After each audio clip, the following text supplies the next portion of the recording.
righty, welcome back, everybody. And so we're going to carry on. And this today we're going to be like helping yourself with your Woohoo! fears and doubts. Woo-hoo, right? About time we got to the good stuff. Really, me, right? Yeah.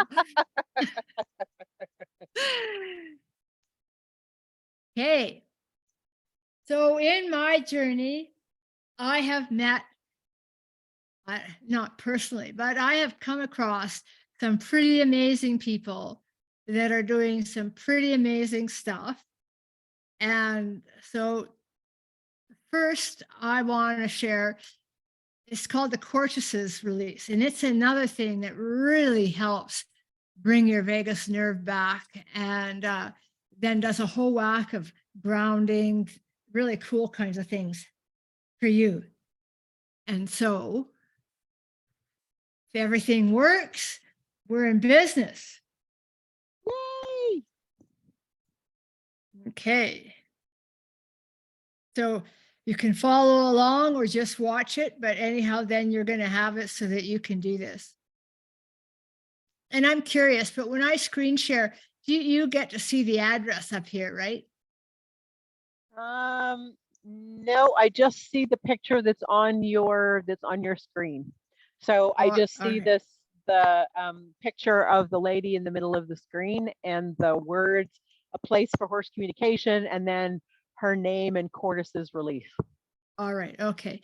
So I'm pretty sure I put the web address on the resources, but if there's some chance I fucked up and I didn't, heaven forbid, some chance like that, I could do that. Like, I mean, early. We're all human, Mona. You can Google the cortices technique, and you got to remember her name is that great big long name. So Sufen, like Sufen, and I don't even know if I'm saying it right. Papahassarang. So that's Paphassassarang. So she's got a really long name. So just in case, because her stuff is awesome.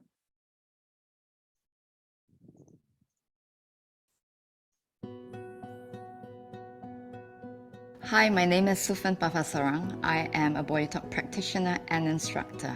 In this video, I'll be explaining and demonstrating the BodyTalk cortices technique, which is a brain balancing technique. The brain is made up of two hemispheres. Cortices refers to the lobes of the cerebral cortex, the outer layer of the brain, made up of the frontal, parietal, occipital, and temporal lobes. Underneath the cortex is the limbic and reptilian brain. The amygdala complex sits in the limbic brain, and this is where our fight and flight responses are. The cortices technique improves communication with the whole brain and the body so that vital functions and effective repair can take place. In BodyTalk, we tap to implement any technique. Tapping is gentle and light, done mostly with the dominant hand, with fingers stretched open to reach both hemispheres of the brain. We tap on three areas: the crown of the head, which represents the head brain, to implement changes in the brain and the body. Anywhere along the sternum, which represents the heart brain, to allow the new changes to be remembered by heart. And lastly, around the abdomen, which represents the gut brain, to integrate the changes throughout the body. Breathing is an important element to incorporate into the cortices technique because breathing allows the brain to scan any dysfunction in the body and correct it. Inhale and exhale fully when tapping. Let's get started. With your dominant hand, fingers open wide, place this hand at the top of your head. With the other hand with fingers closed, place this hand at the base of the skull. This is your first hand position starting from the occipital lobe. We tap on the head, heart, and gut brain while taking 2 deep breaths fully in, like this.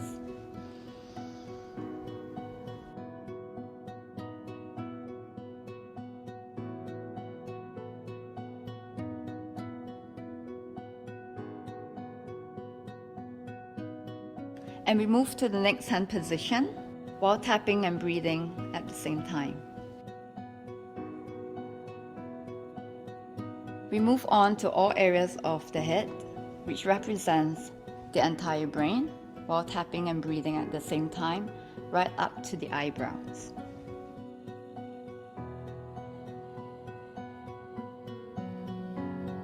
And lastly, place your hands at the sides of your head, which represents the limbic brain, where the amygdala complex sits under the temporal lobes.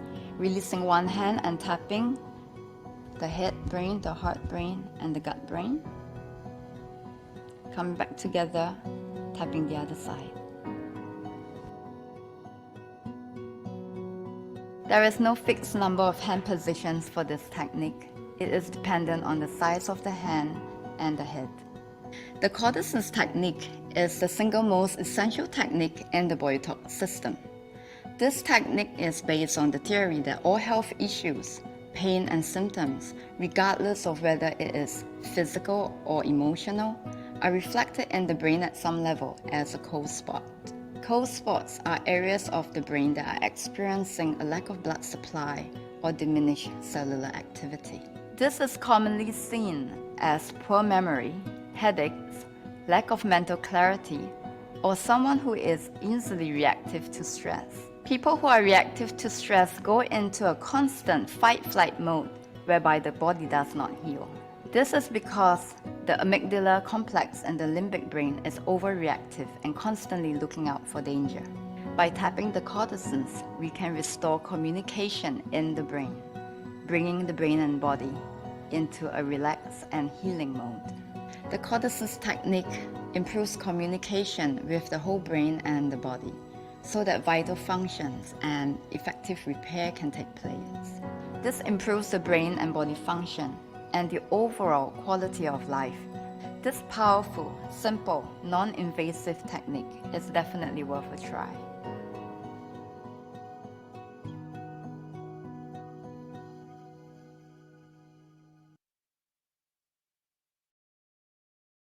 Okay, pretty simple, but pretty powerful. Okay, now I don't know if anybody's heard of Greg Braden, but he is pretty cool. So I can't remember, this one is 2NSM.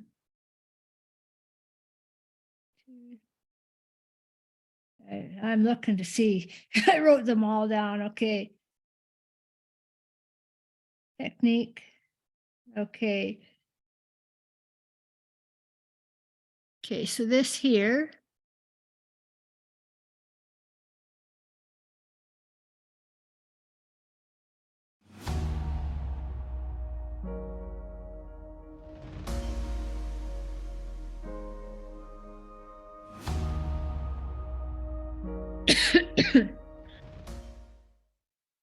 Hello everyone, Greg Braden here. I want to begin by thanking you for sharing a little bit of your day with me today through this media, through this video. You know, for over 30 years, I've shared with you new discoveries based in science through my eyes as a scientist, as I run across these discoveries in the obscure peer-reviewed journals that are often very technical in nature.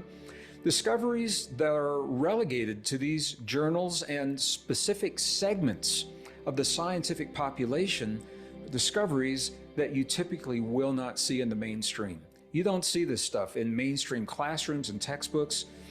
Many of the discoveries are so new. I have medical students and medical doctors in my seminars asking me, why don't we see this information in the universities? Why don't we know about these discoveries?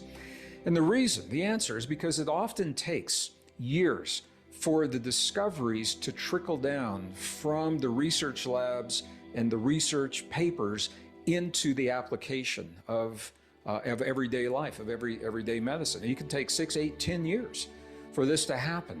And that's why I want to share this information with you today, because for the 30 plus years that I've offered this content, in my workshops and seminars and books and tapes and audios and videos and television programs and interviews and now podcasts, I've often referenced a discovery that was made in 1991 regarding the human heart. This discovery that I often embed into those larger programs, I want to isolate it and bring it to you right now because I think it's something that you can benefit from right now. I say that because I benefit from it every single day of my life, and I have for over 30 years.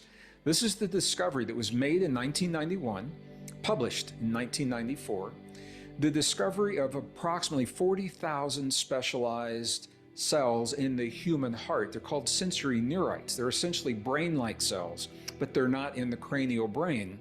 Now, when I say they were discovered in 1991, they were always there.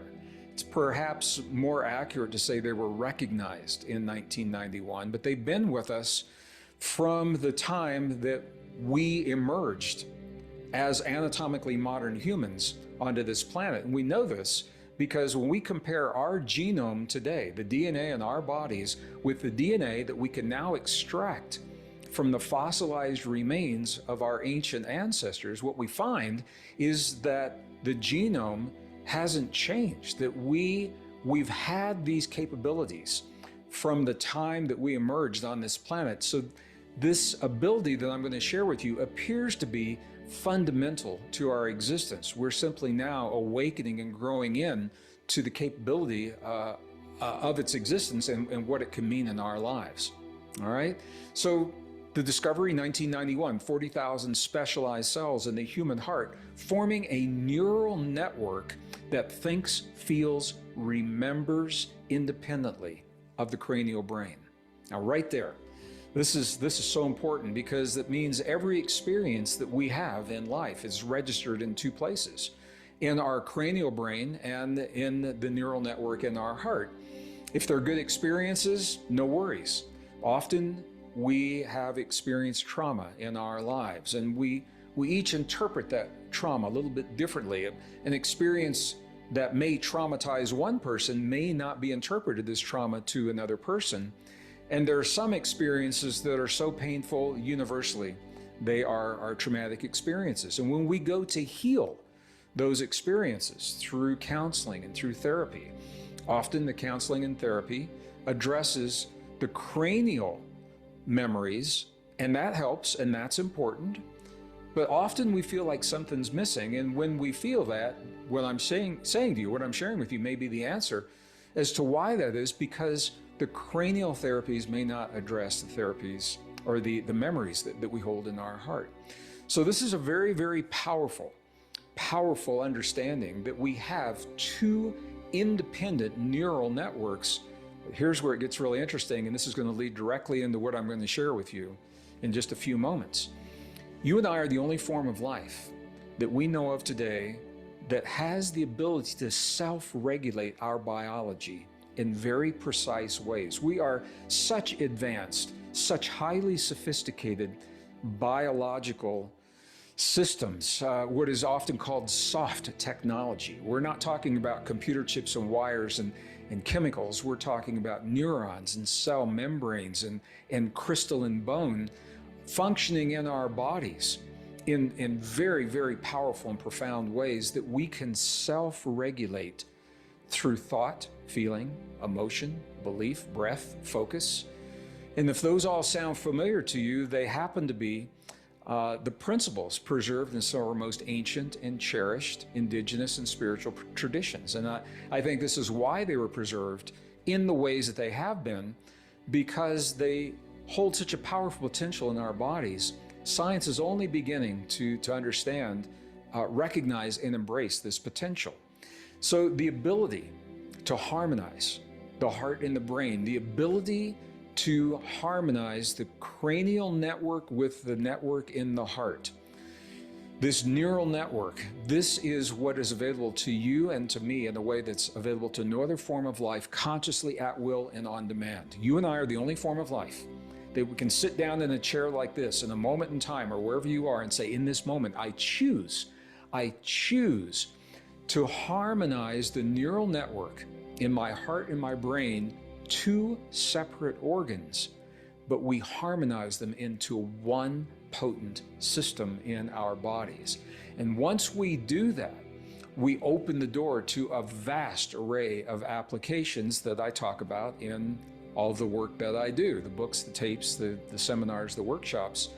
I don't want to do that today. What I want today, what I want right now is I want you to have the access to this technique, because it is one of the most profound techniques to relieve stress very, very quickly.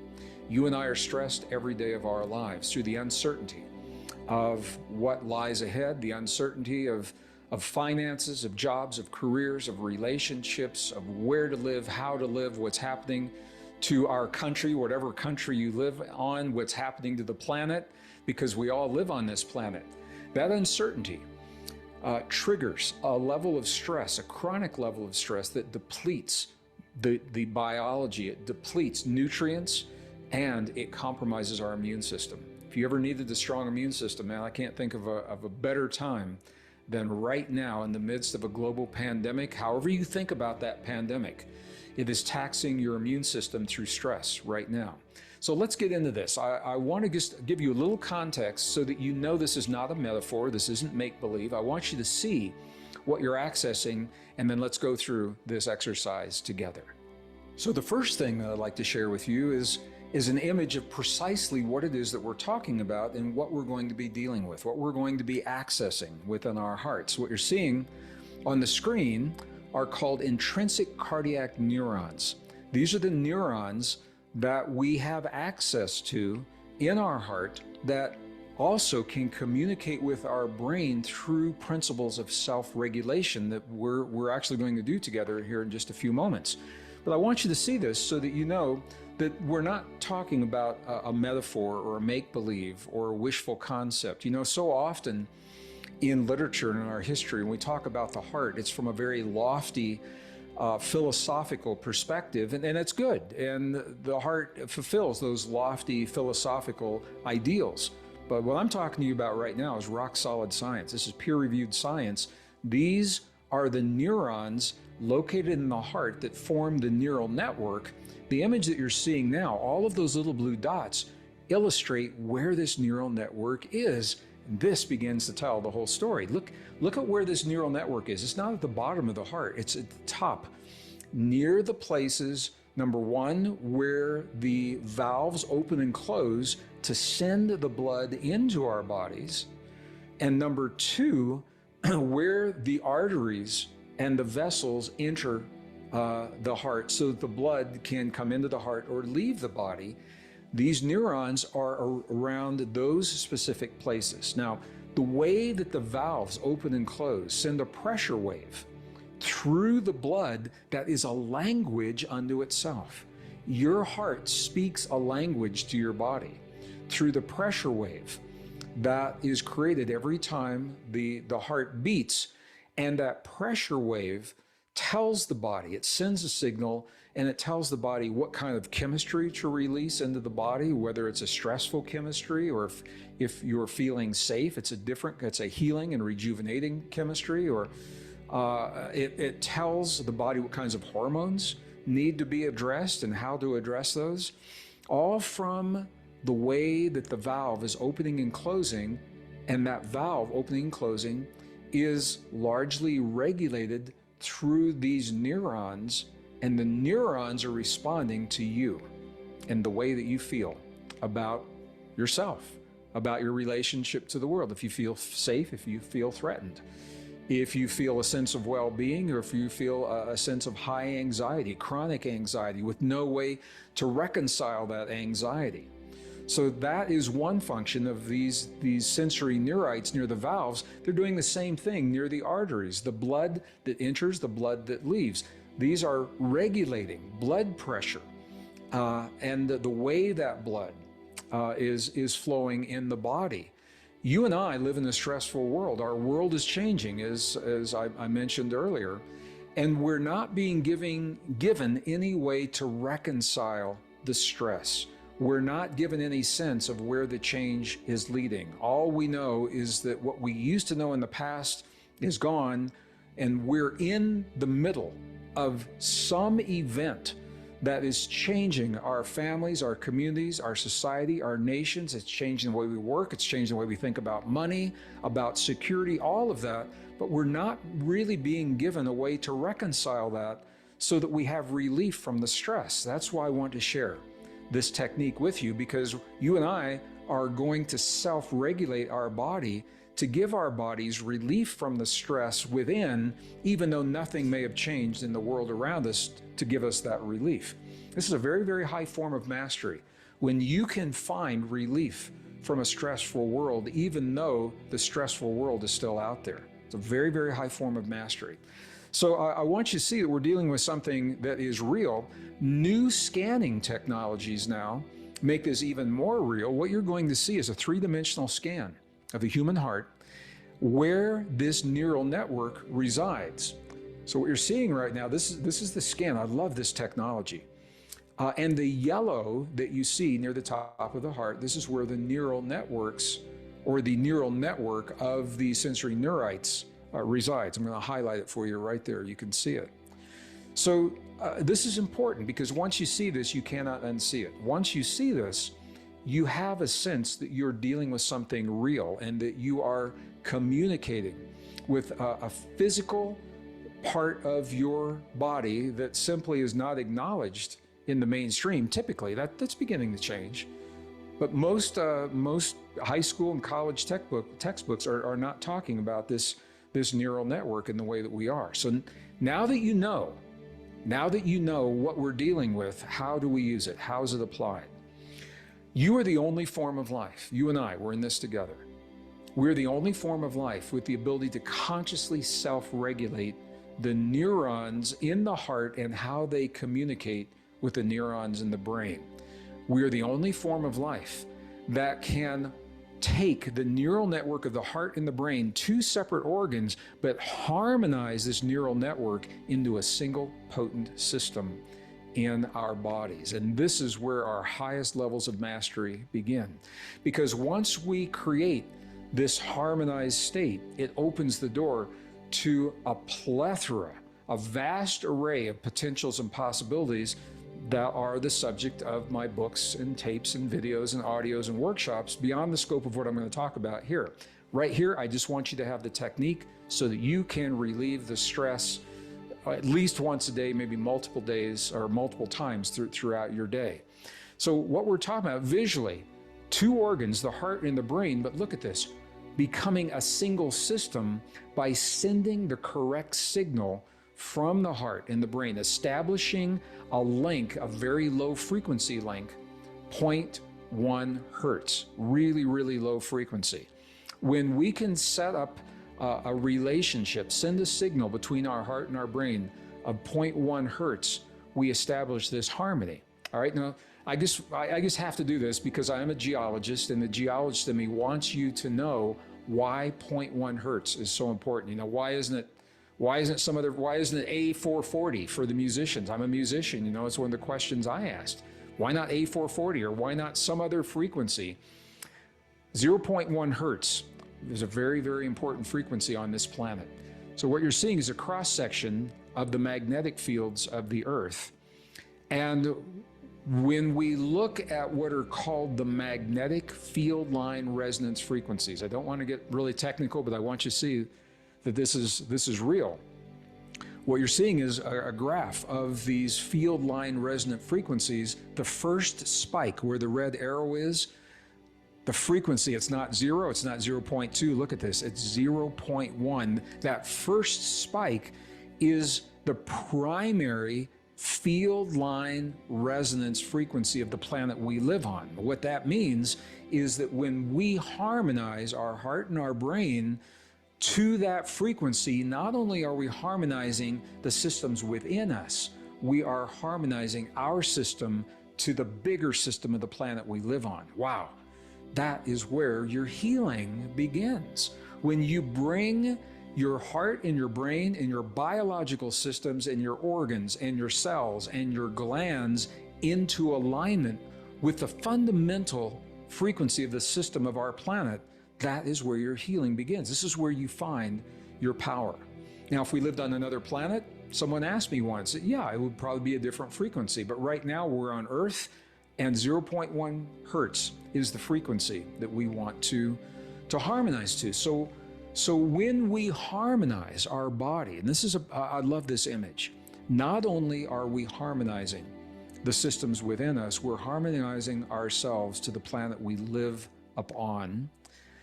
In a very real sense, 0.1 hertz is love to your body. When you create this harmony between your heart and your brain and align your systems, you are loving yourself in a language that your body, your biology recognizes, and that love is now extending. You're harmonizing yourself. You're loving Mother Earth. This is a very, very powerful technique. 3 very basic steps that we're going to use. I'm going to talk you through them.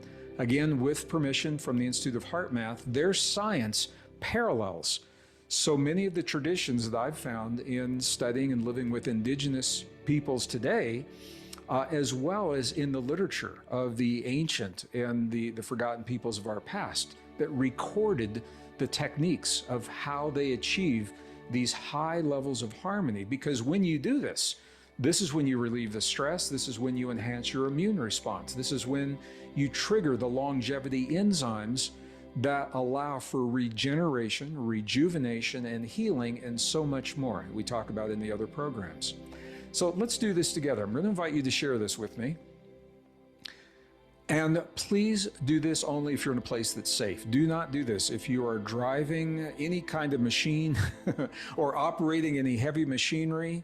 Please do not do this. Find a place that is safe, where you can allow your focus 100% to move to yourself without having being worried about what's happening in the world around you. So we're going to shift our focus from our mind to our heart. We're going to slow our breathing, and we're going to create a very specific feeling. I'm going to talk you through each of these right now. So you won't need any notes or pencil and paper. Let's just do this together if you have not already done so. I'm going to invite you to close your eyes and allow your awareness to move from the world around you to the world within you. And I'm going to do the same thing right here. Allow your awareness to move from your outer world to your inner world. And the first step is to shift your focus from your thinking mind into your feeling heart. One of the ways that scientists have found to help us achieve this is exactly what our indigenous ancestors and ancient traditions invite us to do, and that is to simply touch your heart in a way that's comfortable for you, with a finger or 2 fingers or a full hand or an open palm, whatever's comfortable for you. And allow your awareness to go to the place where you feel that sensation, where you feel that touch. This is the first step. And everything we do for the next 2 steps will reflect this focus. It will all happen as if the focus is coming from the heart. It's all about the heart. The second step, I'm going to invite you to slow your breathing. Just a little bit slower than you would typically breathe. And I know that's different for everyone. So the key is to exhale for a period of time that is longer than the inhale. Exhale for a period of time longer than the inhale. The reason for this is because this is a language to the vagus nerve and the parasympathetic nervous system telling your body that you are safe. So for ease, I'm going to recommend maybe 5 seconds on the inhale and 8 seconds on the release. And you can tailor this to whatever it is that you need to do. With your awareness in your heart, I'm going to invite you to breathe in for 5 seconds with me. Begin.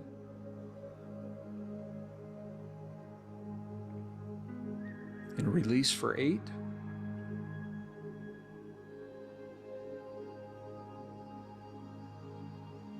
And just feel that shift in your body. Inhale again on 5 seconds.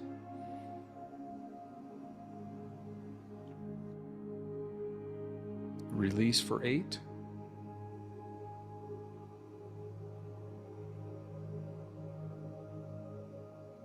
Let's do this again. 5 seconds. Inhale.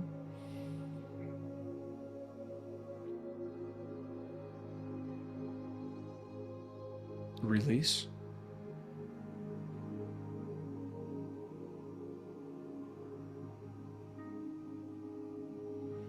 To the best of your ability, if you can continue to breathe just about that pace, or whatever pace works for you, breathing in slower than you would typically breathe and releasing, allowing your release time to be longer than the inhale. It's the second step. The third step is where we send this very powerful signal from our heart to our brain, 0.1 hertz. What scientists have found is that when we can feel the feelings of well-being, of gratitude, appreciation, care, compassion, positive life-affirming feelings, these are the kinds of heart-based feelings that establish this low-frequency link to the human brain. 0.1 hertz is the optimum frequency. For convenience, just to make this easy and universal for all of us, I think it's probably easy for all of us to feel gratitude. Whatever's happening in the world, we all know it could be worse. It could be worse in our lives. I'm deeply grateful for the opportunity to be with you here in this way today, sharing a part of our days by remembering this primal, this ancient and primal, uniquely human experience to give ourselves healing and life, no matter what's happening in the world around us. So I'm going to invite you with me, to the best of your ability. Let's feel that feeling of gratitude. And I'm going to give you a minute to do this. It will seem like longer, but if we can do this for 1 minute, and then we'll come back and talk about this experience, okay? So to the best of your ability, continue to breathe as if your breath is coming from your heart, slowing that breath. And while you are slowing the breath, feel that gratitude. Just breathe in and release those feelings of gratitude. With me, begin. And you might actually, in your mind, say, thank you. Thank you for my life. Thank you for the life and the safety of my friends and my loved ones. Those are all things that we could be deeply grateful for right now. Just feel those waves of gratitude as they ripple through your body from your heart. I'm doing the same thing.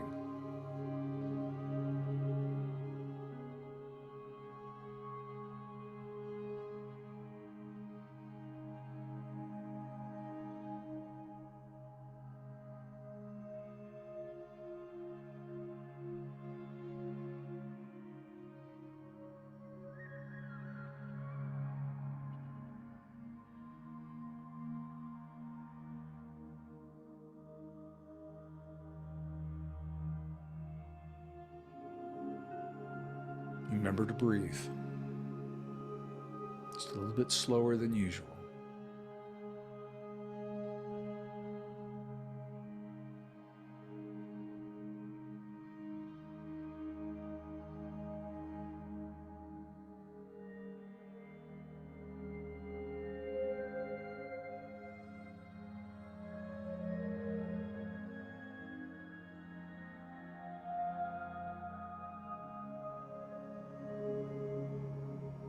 Okay, with one more breath, I'm going to invite you to inhale. And as you release that breath, slowly begin to open your eyes, become present in the space that you've created for yourself. I'm doing the same thing right here. Please do not be deceived by the simplicity of this technique.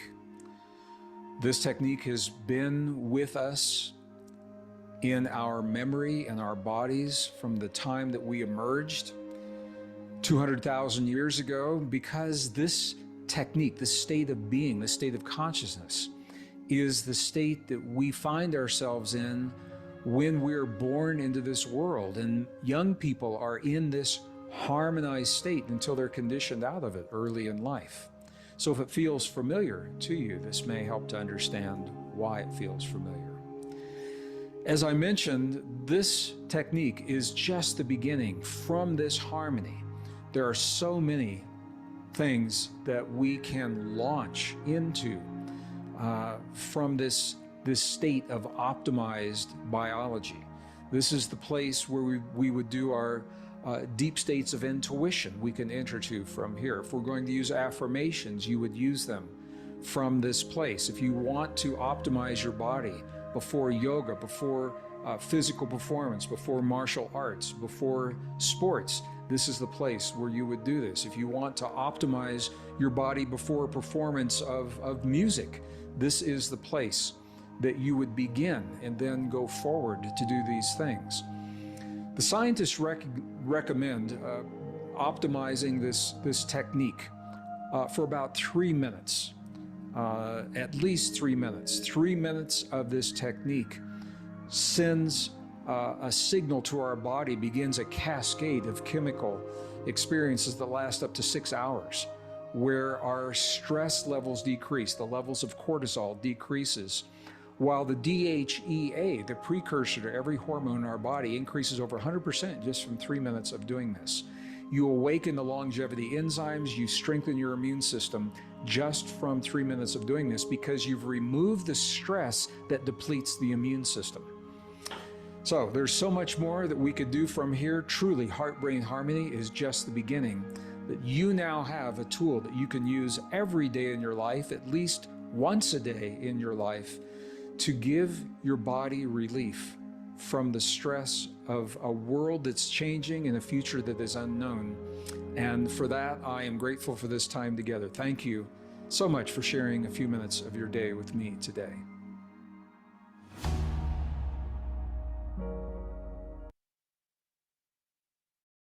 Okay. So what did you guys think of that? Well, I found myself smiling at the end of it. Yeah, well, I wanted to share something that I found really kind of neat about that. So when I first started, I put my hand over my heart. But then, you know me, I got to play around. So then I took 2 fingers only, and I started placing them in different spots really lightly. And then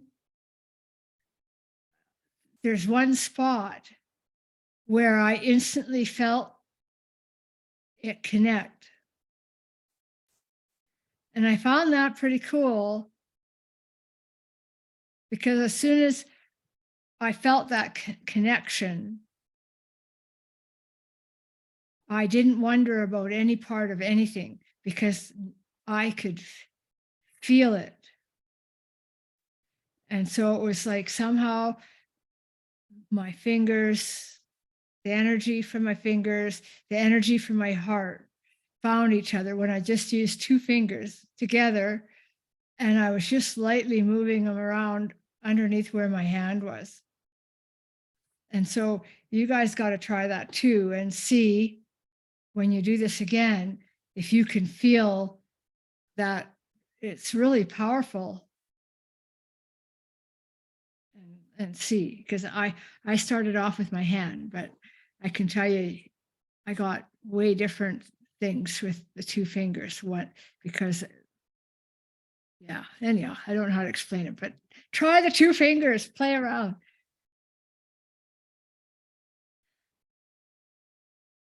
And now, has anybody heard of this guy before? No. No, I started going through a bunch of his stuff. He's absolutely amazing. And some of the stuff he has out there to hook you to your intuition, you know, your inner guidance, the energy stuff that we talked about way back in the beginning, Right. is pretty phenomenal. He's well worth Googling and spending a little bit of time. And so there's this other little one that I want to kind of show you. And it's background stuff. So it's kind of interesting in regards to that. And I'm scared if I don't show it to you, you just get busy and you won't watch it. So here we go. So here you go. We're watching it.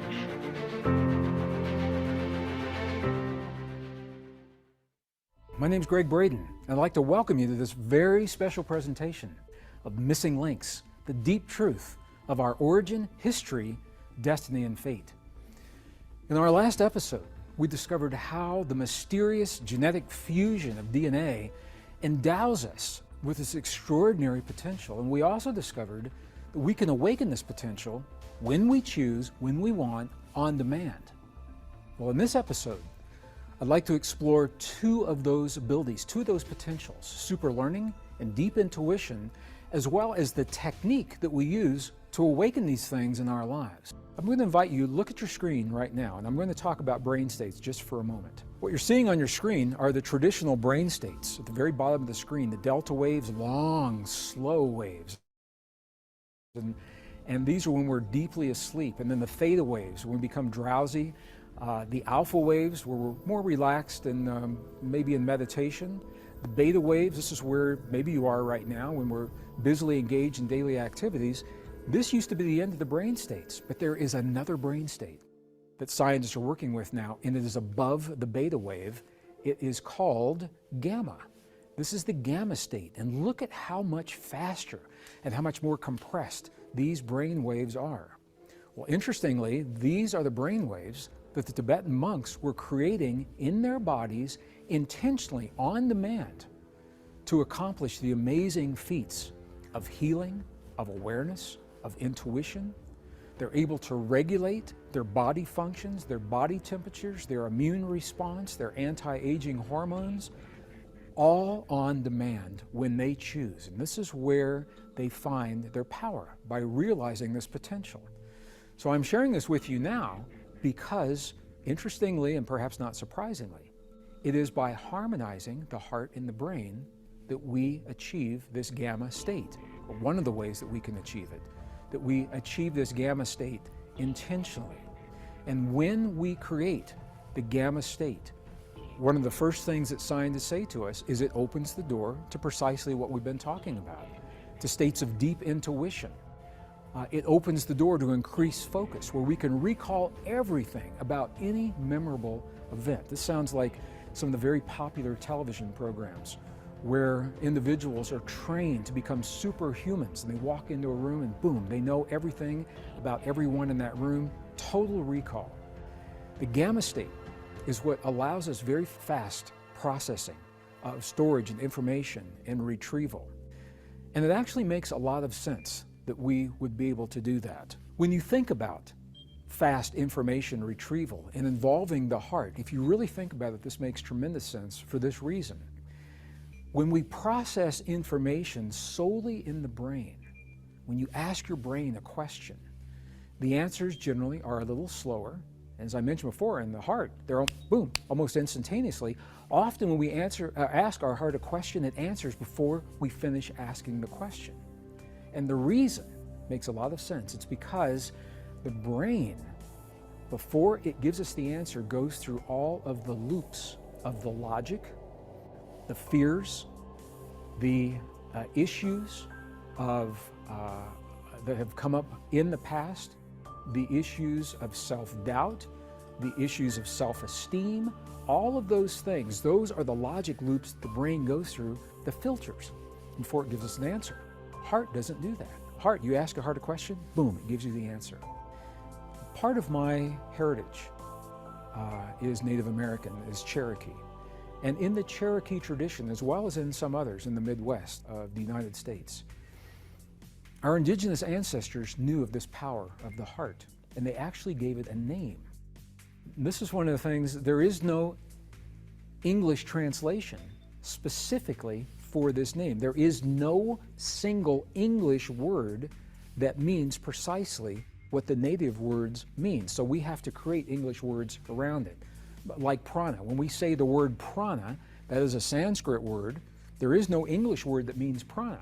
So we have to create some other words. We say energy body or life force to approximate what it means. Well, same things happen with the wisdom of the heart.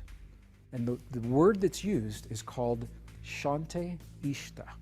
Shante Ishta. And it means the single eye of the heart. The heart that doesn't judge right, wrong, good, bad. The heart can discern what's true for us and what's not. Yet it does not assign a judgment.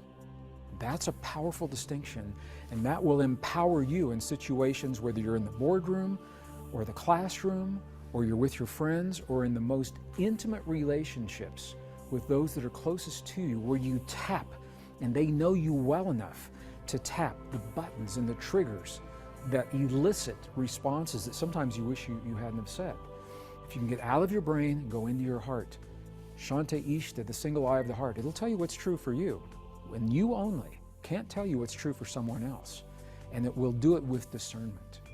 So it makes a lot of sense that the gamma state actually allows us this very, very fast process. And the gamma state also, when we achieve that, it's a natural antidepressant. People are happier and they're much calmer when they're in this gamma state.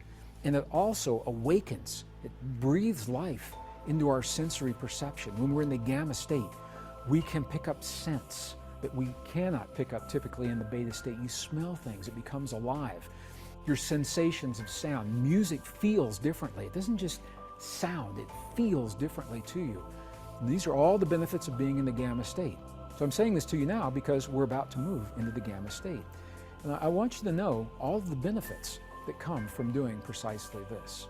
So we've explored many of the potentials that come from awakening this marriage, this union between the heart and the brain. And there are others, we're just barely scratching the surface. But what I'd like to do now is share with you a technique so that you can tap these potentials in your life when you choose to do so. What scientists know is that every moment of every day, as I mentioned, there's this conversation. It's a conversation between the heart and the brain. The heart is speaking to the brain, and the quality of the conversation that comes from the heart and the brain tells the brain what chemistry to release into the body. So for example, when we're feeling emotions that we would typically consider negative, and I don't like to characterize emotions as negative or positive, but I'm doing this so you get a sense for what we're doing here. When we have emotions such as anger, hate, jealousy, rage, what you're seeing on your screen is an actual printout of the quality of the signal from the heart to the brain. And you can see it's very chaotic, it's a very jagged signal, it's a rough signal, and it's that chaotic, jagged, rough signal that signals chaotic chemistry in your brain. This is the kind of chemistry that tells us that we need high amounts of adrenaline, high amounts of cortisol, the stress hormones, to respond to something quickly in life. That's a good thing for a few moments. You don't want to live your life day in and day out like this. The next image that you're seeing is what happens when we can shift our heart-based experiences from things like frustration, anger, hate, jealousy, and rage to things like compassion, care for anything, gratitude for anything, appreciation for anything. And when we can do that very, very quickly, this signal from the heart to the brain shifts, and you're seeing that becomes a very rhythmic, very even, very coherent signal. This is what it's called. And it sends a different signal to our brain, and our brain begins to release a different chemistry into our bodies. Now, I'm saying this to you now because I want you to know that your brain cannot do both things at the same time. It can only do one or the other. So when you are in coherent feeling and that even rhythm, that's what awakens your brain to send powerful healing chemistry, powerful immune response, powerful anti-aging hormones, awakens your senses, turns on the gamma. Okay, and when you are in the rough, jagged signal, that's fight or flight, your body and your brain are saying, something important is happening, we've got to run or fight, so we don't have time for healing, we don't have time for an immune response, we don't have time for anti-aging hormones, they're not important. So it shuts off those functions in preferential treatment of this fight or flight. So for this reason, you can see why fight or flight's good momentarily, don't want long term. We can shift these brain states very, very quickly. And what I'd like to do now is I'm going to share a technique with you to help to do this. We can measure this conversation between the heart and the brain electrically, and it is a very low frequency. So this isn't an esoteric essence of prana or aura. This is an electrical and a magnetic frequency, and the electrical part is a very, very low frequency. It is 0.1 hertz. It's not even 1, 0.1 hertz. This is such a low frequency, you can't even hear this. It is right on the threshold between feeling and hearing. It's a frequency that whales use to communicate in the oceans. So it's a very universal frequency. It's also a frequency that military submarines use to communicate in the oceans, which is why it's a problem for the whales when they use it. And it is the optimal signal to harmonize your heart and your brain. So what this means is if you can create a feeling in your heart of 0.1 hertz, then that feeling is going to harmonize your heart and your brain. Now, in indigenous traditions that I've been with, they have techniques to do this. The Institute of Heart Math that I mentioned in the last episode, they have refined these techniques in the laboratory into very, very simple steps that make them accessible in our everyday environment, whether we're in an urban environment, whether we're in a military environment, a first responder environment. This technique is being used in all these environments that I'm mentioning now, in family and marriage and family counseling environments, in cardiac environments to help deal with blood pressure and cardiac events that are happening within our bodies. So there are a vast and myriad number of applications for the one technique that we're going to do right now, and this technique is the doorway for all the potentials that we've just listed. By achieving heart-brain coherence, it opens the door and we get to choose. It's like once we're in this place, now we can do this, this, this, or this. We can do subconscious, we can go into intuition, we can simply use this technique before we go to bed at night to begin to sleep and trigger a healing within our bodies. We can do it first thing in the morning. We can do it before our yoga. We can do it before our martial arts. We can do it before our qigong, our healing practice, any of these things, because everything goes better with heart-brain coherence. And that's all we're doing, is we're optimizing the conversation between the heart and the brain, between your heart and your brain. So how do we do this? 3 steps. The first step is to simply shift your awareness from your mind into your heart. And what I've found is in the Western traditions, for many people, that's easier said than done. I'll ask people, are you in your heart? And they'll say, yep, I'm in my heart. But what they are really doing is they're still in their brain thinking about what it would be like if they're in their heart. This is where the indigenous tradition. So we're going to read you what we just did with that little session. So this time around, I want you to play around with your 2 fingers, see if you can find where you actually know without a shadow of a doubt you're connected, because you can feel it. And so pressing hard, my fingers are just barely touching my sweater, but I know when I'm at the right spot. So I want you to do that this time. And I want you to try to find that spot. And when we're done, then I'm going to tell you why it's so important. Come in. Our ancestors told us, and when I spend time with my indigenous friends, I say, how do you guys do this? And they say it helps if you can gently touch your heart center physically in a way that's comfortable for you. In the Mayan traditions, you see an open palm right on the heart. In many of the Middle Eastern traditions, you see the same thing. In the Buddhist traditions, you see a prayer mudra that physically touches the sternum. The key is, any of those things creates a gentle touch, a physical sensation right over the heart center, and your awareness will always go to the place where you feel the sensation. That's the key. So if you can create a touch over your heart, your awareness will go there. First step. Second step, very simple. Slow your breathing a little bit slower than typical, maybe 5 seconds inhale, 5 seconds exhale. And here's why that's powerful. Because the only time you would ever slow your breathing and breathe in that way is when you feel safe. When you feel that you're in a place that's safe and you're not threatened and you're not vigilant of your surroundings. So you're telling your body you're in a place that's safe. Slow your breathing.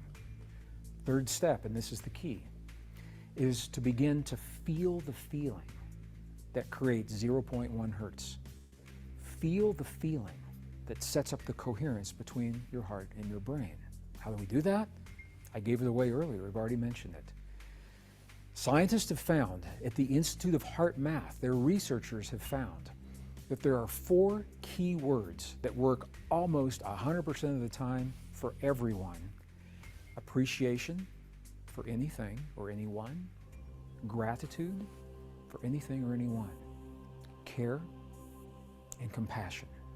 If you can feel one or some combination of those feelings in your heart while you're breathing as if your breath is coming from your heart, touching your heart center, now you're setting up this communication between the heart and the brain.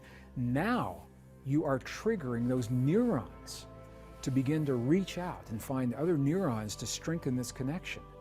And that's why I mentioned before, it takes about 72 hours, 3 days to build these networks. So that means the more you do what we're about to do right now, the stronger this connection becomes in your life. Let's try this. Let's go through this together. And this is the way we're going to close out our segment today. I'm going to invite you first to shift your awareness from your mind into your heart by gently touching your heart center. Okay? And once you're there, breathe a little slower than you typically would. 5 seconds inhale. 5 seconds exhale. And as you breathe, feel your breath coming from your heart and begin to feel those feelings. Compassion, gratitude, care, appreciation. To the best of your ability, to the best of your ability. I'm going to do the same.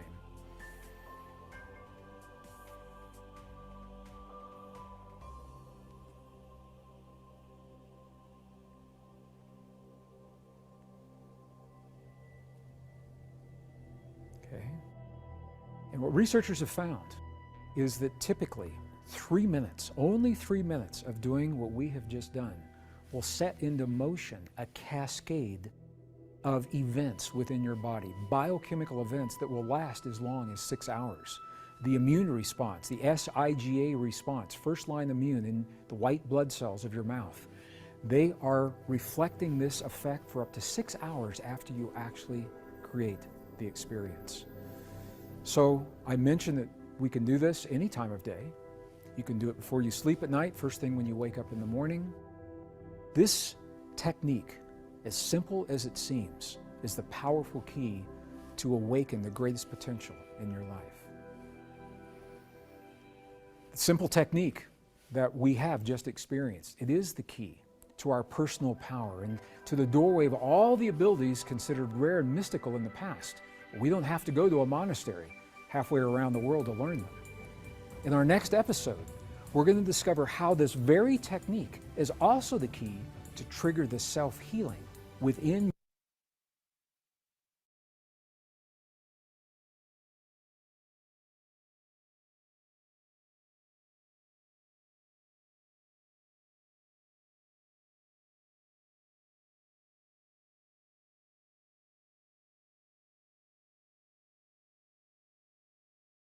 So now, were you able to use your 2 fingers and find a spot where you could feel like a direct pull or a direct connection?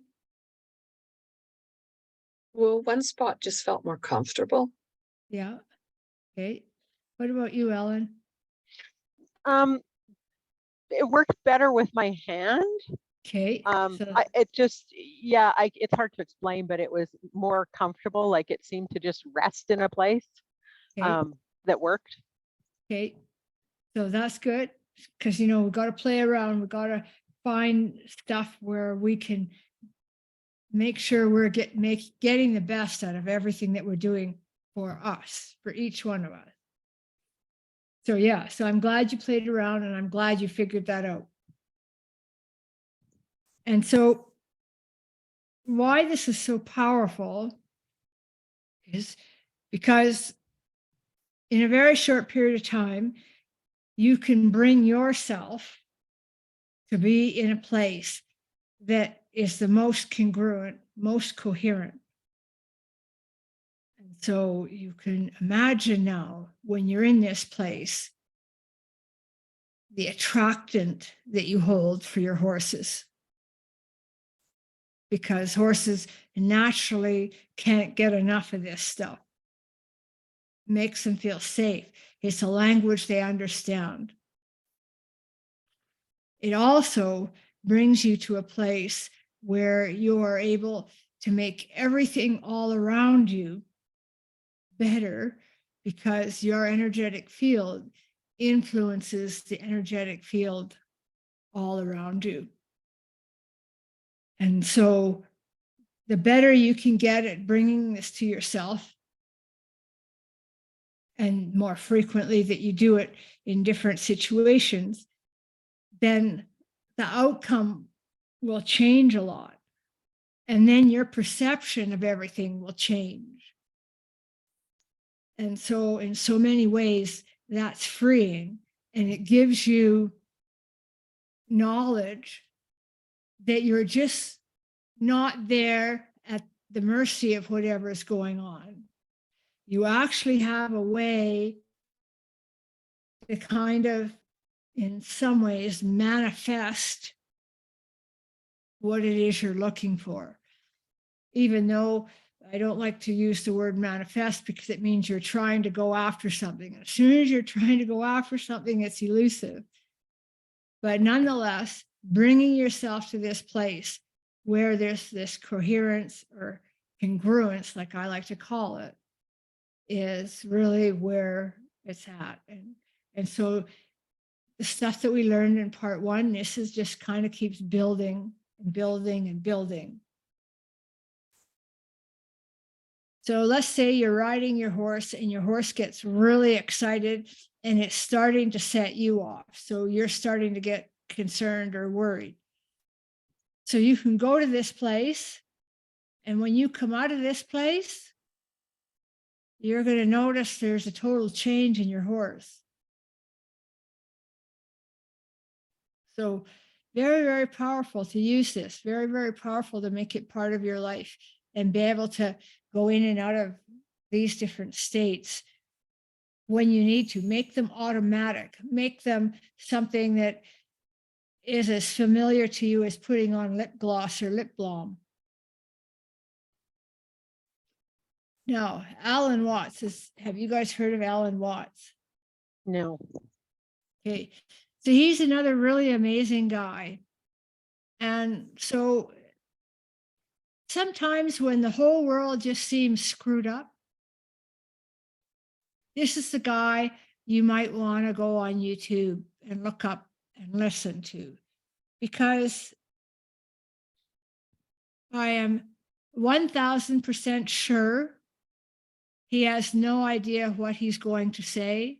I am sure that everything that comes out of his mouth is from the universe.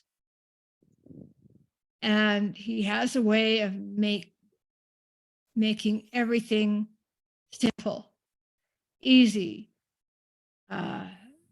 brings your awareness, changes your perspective. And so we're going to listen to a little bit of him, because I want you to get an idea what he does. And then now you have an option, something that you can tune into. Some of his stuff is long, some of it's only 5 minutes, but it's, you know that it's coming from somewhere else and not from him. And that's what gives it its power. The only thing you need to know to understand the deepest metaphysical secrets is this: that for every outside, there is an inside, and for every inside, there is an outside. And although they are different, they go together. There is, in other words, a secret conspiracy between all insides and all outsides, and the conspiracy is this: to look as different as possible, and yet underneath to be identical. Because you don't find one without the other. Like Tweedledum and Tweedledee agreed to have a battle. Note that, agreed. So there is a secret What is esoteric, what is profound, and what is deep is what we will call the implicit. What is obvious and on the open is what we will call the explicit. And I and my environment, you and your environment, are explicitly as different could be. But implicitly, you go together. And this is discovered by the scientist when he tries, as the whole art of science is to describe what happens exactly. And when he describes exactly what you do, he finds out that your behavior is not something that can be separated from the behavior of the world around you. He realizes then that you are something that the whole world is doing. Just as when the sea has waves on it, all right, the sea, the ocean is waving. And so each one of us is a waving of the whole cosmos, the entire works, all there is. And with each one of us, it's waving and saying, "Yoo-hoo, here I am." Only it does it differently each time. Because variety is the spice of life. But you see, the thing is, we haven't been brought up to feel that way. Instead of feeling that we, each one of us, are something that the whole realm of being is doing, we feel that we are something that has come into the whole realm of being as a stranger. When we were born, we don't really know where we came from, because we don't remember. And we think when we die, that's just going to be that. Some people console themselves with the idea that they're going to heaven, or that they're going to be reincarnated, or they're going to Summerland or something, you know. People don't really believe that.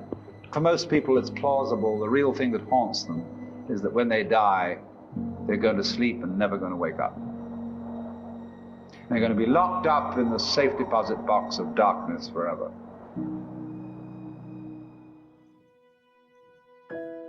But that all depends, you see, upon a false notion of what is oneself. Now, the reason why we have this false notion of ourselves is, as far as I can understand it, that we have specialized in one particular kind of consciousness. Being very general, rough, we have two kinds of consciousness. One I will call the spotlight, and the other the floodlight. The spotlight is what we call conscious attention, and that is trained into us from childhood as the most valuable form of consciousness. When the teacher in class says, "Pay attention," everybody stares and looks fast at the teacher like that. That's spotlight consciousness. Fixing your mind on one thing at a time. Concentrate. And even though you may not be able to have a very long attention span, nevertheless you concentrate. You use your spotlight, one thing after another, one thing after another, flip, flip, flip, flip, flip, flip, flip, flip, like that. But we also have another kind of consciousness, which I'll call the floodlight. For example, you can drive your car for several miles with a friend sitting next to you, and your spotlight consciousness will be completely absorbed in talking to your friend. Nevertheless, your floodlight consciousness will manage the driving of the car, will notice all the stoplights, the other idiots on the road, and so on, and you'll get there safely, without even thinking about it. But our culture has taught us to specialize in spotlight consciousness and to identify ourselves with that form of consciousness alone. I am my spotlight consciousness. My conscious attention, that is my ego, that is me. And very largely we ignore the floodlight. Now, the floodlight consciousness is working all the time. Every nerve end that we have is its instrument.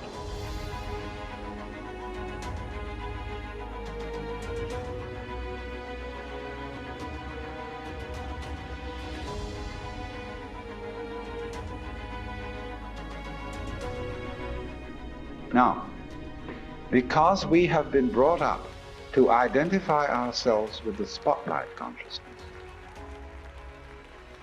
and the floodlight consciousness is undervalued,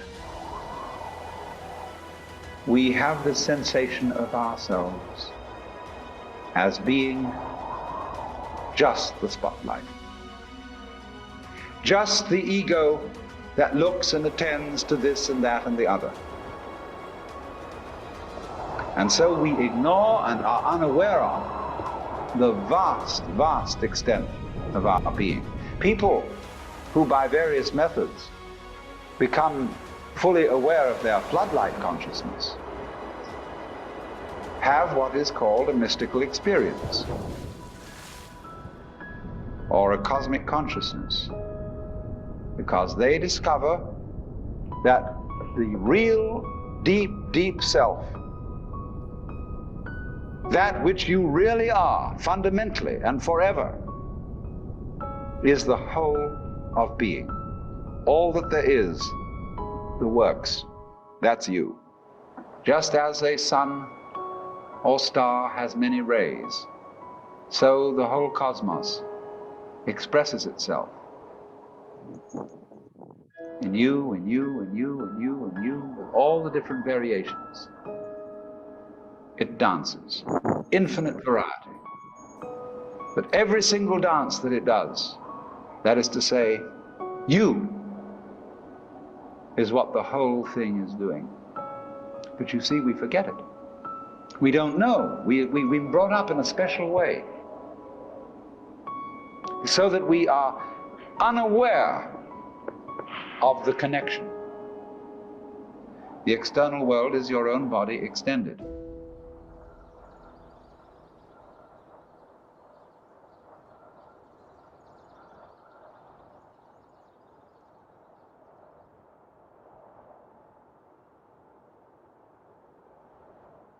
And so you can kind of see why I picked that one, because it totally resonates with what we've been learning and what I've been teaching from the start all the way along. And so developing our awareness will eventually get to a place where we realize we're a part of everything. And everything that we're experiencing, we can change that to a degree by what we bring inside of ourselves. And so he has lots of other works. And I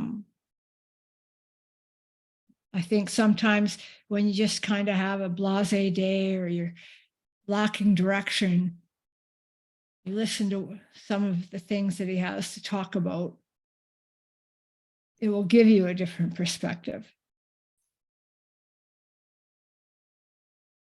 And so thoughts on what you just heard?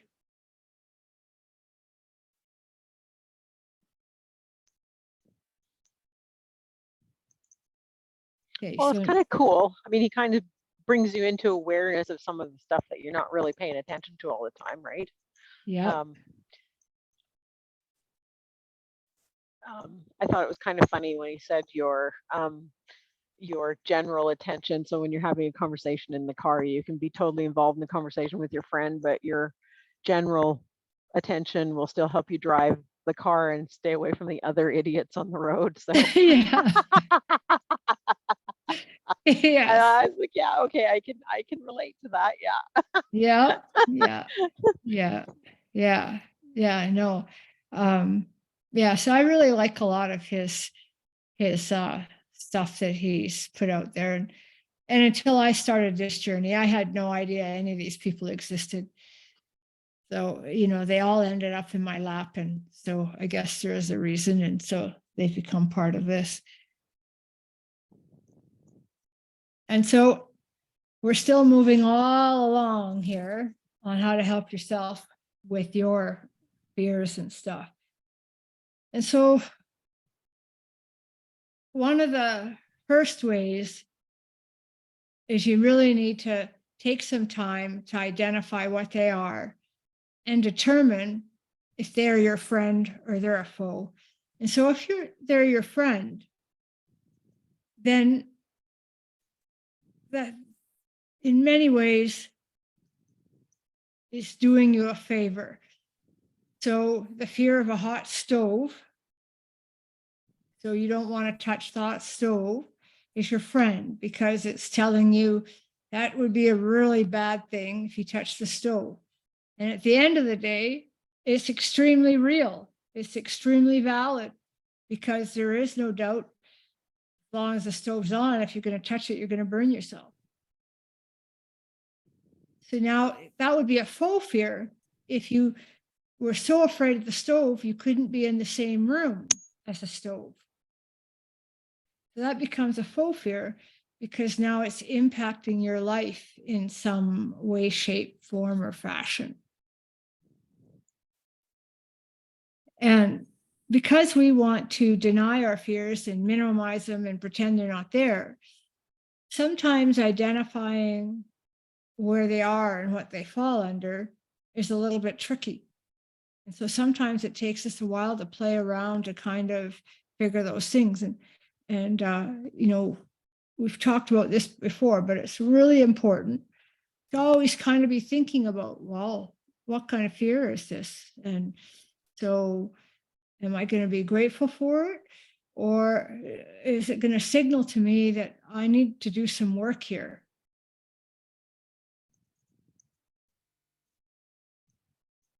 And then it's really important to identify how you respond or handle your fears. And this is really, really important because most of the time we want to pretend that it didn't happen. So we just get busy with something else, or we'll use anger, or we'll use busyness, or we'll use something to avoid it or to get it out of the space rather than just taking the time to look at it and feel it and acknowledge it and decide where to go with it. And so our bodies hang on to everything if we have not given ourselves the time to acknowledge it, to feel it, process it, and decide what we're going to do with it. Because of that stacking job, sometimes it becomes really difficult to sort out what your fears are. So at first, you might say, oh, I'm afraid of being abandoned. But then as you start digging around and playing around, you might figure out that that abandonment fear really didn't have anything to do with abandonment. It might have had to do with something that happened when you were really, really young, like you got excluded from a play or something that really, really bothered you, but you had no outlet for those. So you just bottled those feelings up. And, you know, if any of you are like me, you probably have a lot of stuff bottled up because I certainly did. And I'm nowhere near, you know, going through all of my shit. It's a work in progress. And the more I do, the lighter I feel. And the easier it is for me to do all sorts of other things. But nonetheless, because our childhood for a large number of us, you know, if you cry, you're going to get a licking for it. If you do this, you're going to get a licking for it. If you do that. So everything gets internalized. And we need to find out all of those things that we buried so that we can release them. And that's whether you use Eva's stuff that we're going to talk about, that we talked about earlier, we're going to talk about again, or you use tapping, or you use the heart mind communication things, or you use breathing, your own meditation. Again, it's up to you to figure out what works best for you. And so identify how your response to your fears makes you feel. This is the really important part of all of this. So if I respond, somebody scared me and I responded with anger, then when it's all over, how do I feel about my response, my behavior? Does that fill me with a lump of gratitude, or does it make me feel guilty, or does it make me feel sorry, or does it make me feel like, you know, I'm a bad person? So we really need to start looking at all of those things because they compound. We don't want to go there because we're trying to have great vagal tone. We're trying to have a life that very easy for us to be congruent so that we can have the connections and we can feel what we need to feel. So slowly we have to change how we have managed to get ourselves from point A to where we currently are. And that doesn't mean moving from point A to currently where we are was wrong or bad or not useful. We're all alive, we're all breathing air. So all of our strategies work. They got us here. But now that we're at a place where we're thinking, well, we want a little bit more. Well, now we have to look at all of the things that can be holding us back from achieving that little bit more. And so basically from part one to now, you're just being asked to go deeper, dig deeper, think deeper, because now we've had practice and we're trying it all on for size. And now we're at a place where we should have been doing some of this stuff already. So now we have an opportunity just to chip away a little bit deeper and see where that kind of goes. And so to kind of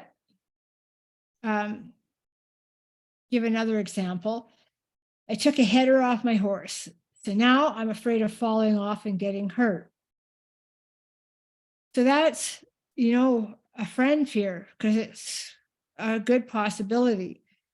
The faux part comes in when now I'm afraid even before I go to get on my horse. So you see how it manifested itself somewhere else. And so now that I'm afraid to go and get on my horse, well, that's when I'm most likely to be doing dishes or cleaning the house because that's more appealing than dealing with that fear. And so when we focus on living in the moment, it really helps with this because we can acknowledge I am feeling afraid, but we can also acknowledge that from moment to moment to moment, everything changes. So I acknowledge the fear, I feel the fear, and I accept that this is where I'm at in this moment in time. I don't need to fight it. I don't need to deny it. I don't need to nothing it. I just need to accept this is where I'm at. Maybe I never wanted to be here, but nonetheless, this is where I'm at. And I'm okay with that because I know in the next moment, it can change. It might be subtle, it might be slight, but it can change. So maybe all I managed to do today was get 1 inch closer to my horse before that huge, big feeling happened. Well, that's a win. That's an absolute win. And the only reason we would look at that as not a win is when we're judging ourselves and we're saying, yeah, well, that was stupid. That way, I should have got all the way on. And so if there's anything that I want you to really stick with you and keep in your pipe, is that judgment is your worst enemy and it's not kind And we really don't need it in our lives. We just need to be grateful that we're still breathing air, grateful that we have the courage to be taking these steps into awareness, and grateful that as we start to bring new things into our lives, we get to see the changes that we're making. And I think, that's a pretty powerful sentiment. So in my journey, I developed a certain plan for me. So I call it granting permission and acceptance for your feelings. So for me, I started off saying, I am so chicken shit. I get up in the morning and I want to go for a ride. Well, as soon as I want to go for a ride, then that fear kicks in. So by the time I go out to get the horse, my knees are banging together. And it just goes downhill from there. And so I had to say it's okay to be afraid and quit beating myself up over it. And to acknowledge, yeah, you are afraid. And then say to myself, well, little one, come on over here. You're not alone. Let's look at this a little bit differently. You're the only one saying you have to get on today. So maybe, well, Jim doesn't count in all this yelling and screaming and telling you what an idiot I was, but nonetheless, I'm the only one that really was granting permission. And so I came up with all sorts of strategies as time went on. I learned that if I took whatever I was feeling and I spoke about it, I was able to move that internal to the external. And when I moved it to the external, the impact that it had internally lessened dramatically. So when you're afraid, your posture changes, your breath changes, everything. And so the next time you have any kinds of those kinds of things, and they can come in the form of self-doubts, they can come in the form of just feeling inferior, not enough, not good enough, alone, all of those things. So if you say, I am feeling afraid, then you notice the change that happens. And if you say it even louder and more forceful, I am feeling really fucking afraid. And then suddenly it changes the whole internal network. And so verbalization for me was extremely powerful to help move the stuff. And mindfulness of what is happening in your body and bringing each event into harmony using breath work. And so these three go hand in hand. They're happening all the time because I need to check in to see if what I'm doing is making a difference for me. And that happens with mindfulness. And it happens with body awareness. And really, really important that we really start becoming aware, because that's how we can come up with the strategies that work best for us. Because right now, I'm sharing a whole whack of stuff that worked for me. I didn't come to these instantly.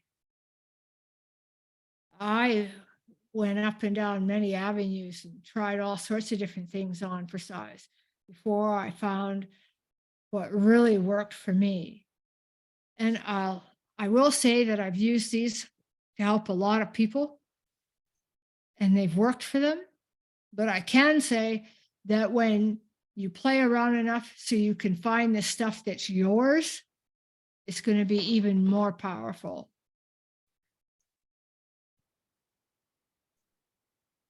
And like I've been saying from the get-go, being in the moment's where we want to exist. So if we keep bringing our awareness, focus on our breathing or focus on whatever it is we've chosen, so that we begin existing in the moment, then that means we're not carrying.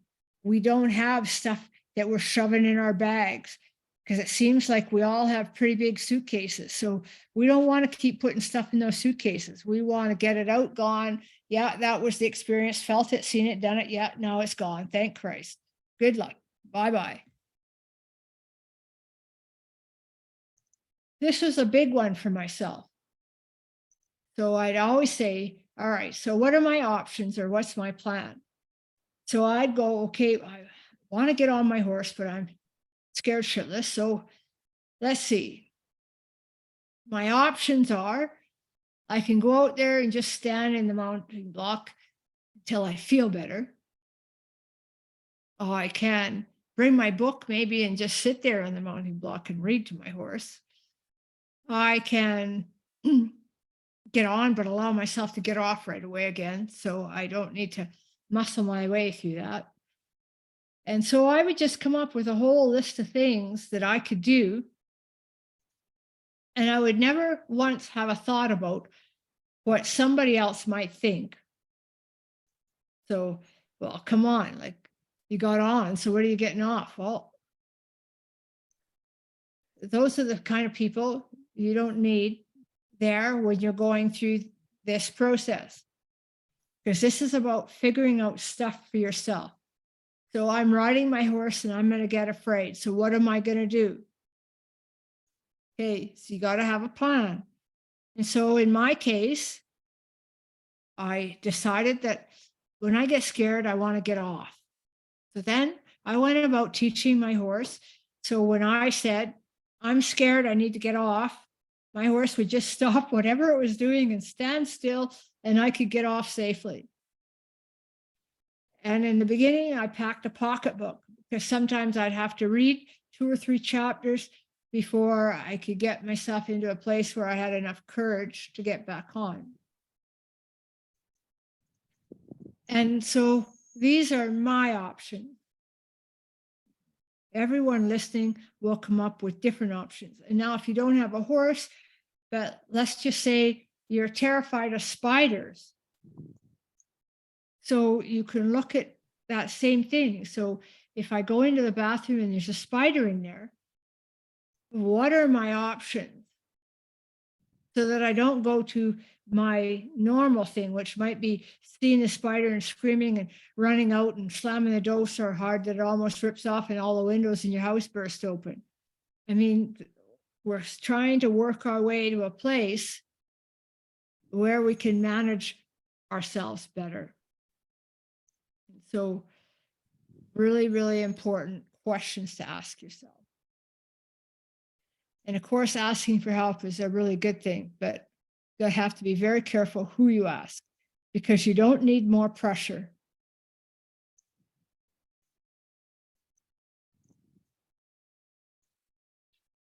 And so this question here, what other activities that do not involve riding could you do to build confidence while still spending time with your horse? Goes along the lines of giving you ideas for other options. So who says you have to ride? Why can't you lead your horse? Why can't you do other things so you get to spend time with your horse? Practice clicker training, practice liberty, God knows whatever. I mean, there's all sorts of things. So don't limit yourself. Always ask, what can I do to help my horse? Or like keep my horse safe? Because a lot of times, if we can't manage our stuff, we can manage it enough to help something or someone else. And it doesn't mean we don't work on ourselves. It just means sometimes changing our focus helps us. Sometimes it helps if we don't think about ourselves at all. Instead, we pretend we're somebody else. So how would I help somebody else if this is the problem that they're having? What would I do?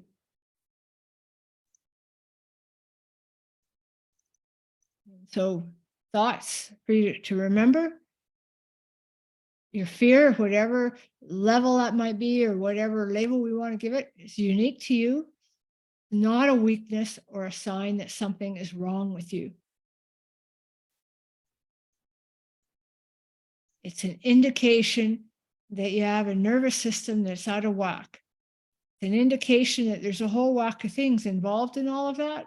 So we need to educate ourselves and learn a whole whack of stuff so we can mitigate and travel through, because when we bring our physiological body back into balance, all of these other things that are in our head that our society labels as everything disappear. Always have a plan. Don't put yourself in a place where you're not going to be able to think your way through something because you didn't have a plan. And remember, fear is an involuntary response. You didn't get a say here.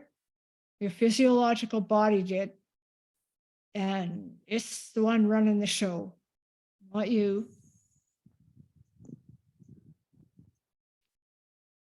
And so there are many little things that you can do. So talking about identifying your feelings, in the Daily Om, they have a name it and claim it. And so in that, they talk about acknowledging your feelings aloud and finding ways to admit to yourself that that's really what's going on.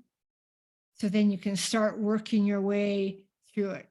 And so the name it and claim it that they write an article on is the same as me when I would learn how to say whatever I was feeling out loud, with no judgment. Because we want to find ways to dissipate things. The other thing that I do a lot is I get exercising, walking, because I do my 8 kilometers every day. And so I get out there and stuff's really bugging me. So I make sure I'm really moving good. And then I start envisioning all of the crap that's in my body that I don't want there, all of these feelings. And when I exhale and I exaggerate it, I'm walking and I might go, ah! And I envision all this black stuff coming out, and I'm all lighter. And then I envision bringing in all this warm golden stuff and coming down. And then I walk some more until I can find some more of this garbage in here, and I get it all out. And I usually don't have to do that 3 times, and I can't find anything else and feel way better. I might look like a raving lunatic, but nonetheless, it works really good. And so you need to find those things for you. And it's really important to remember that everything in our body is meant to be like a river. So it's meant to flow. It's not meant to be blocked up because we're holding tight, or we're scared of this, or we're scared of that. We're meant to have fluidity and movement and change and all of these things. And so if we don't feel that fluidity, we know we're holding tight somewhere. And so it's an inclination that we got to start doing a little bit of work and looking around and trying to, find whatever it is so that we can start moving it. Okay, are there any questions? Not yet. When I start practicing some of this stuff, I'm sure I'll have a whole lot. Okay, absolutely. And well, that's what I'm here for, right? And so monkey mind is what I call goes on inside my head, won't shut up. and it's saying all sorts of things, none of which I need to hear. So I call that monkey mind. And so I sometimes I have to get rid of monkey mind. I have to envision that I'm taking the monkey by the scruff of the neck and kick it in the ass or doing whatever I need to do. But I need that out of me, because I don't need all those words inside of me. I don't need that little voice adding to the shit I already got. And so that's how I deal with monkey mind. Now, other people use meditation, or they use a way to quiet their mind or still their mind. For me, I found when monkey mind was at its worst, I was not in a state to think about meditating. So I came up with my own kind of form of a visual meditation, so to speak, because I am acknowledging that it's there, but I am choosing to kick it to the curb. I don't want it there. And so really important, because monkey mind isn't kind. So the monkey that's there saying, you're wonderful, you're great, you got this, that monkey can stay. That one that's telling me, well, what are you thinking? What would you think was going to happen? Well, that was kind of stupid. Well, would you do that? Well, I can't even believe you did that. Well, I don't need that monkey mind. So you see, there's a difference. And so kicking them to the curb. And so the other little thing that I want to pass along is walking through your fear. So trying to go from where we are, point A, to point B, is only difficult when we only see that we can either be in point A or point B. So walking through your fear might mean you're at A.1. And that's a win. Because maybe tomorrow you'll get to A.2, and that's a win. Maybe the next day you go back to A.1. That's still a win. And so we have to start looking at the journey and not the destination. Because what we think is a destination, point B, by the time we actually get to B, we'll realize that's not where we wanted to be anyhow. There's somewhere else that we want to be.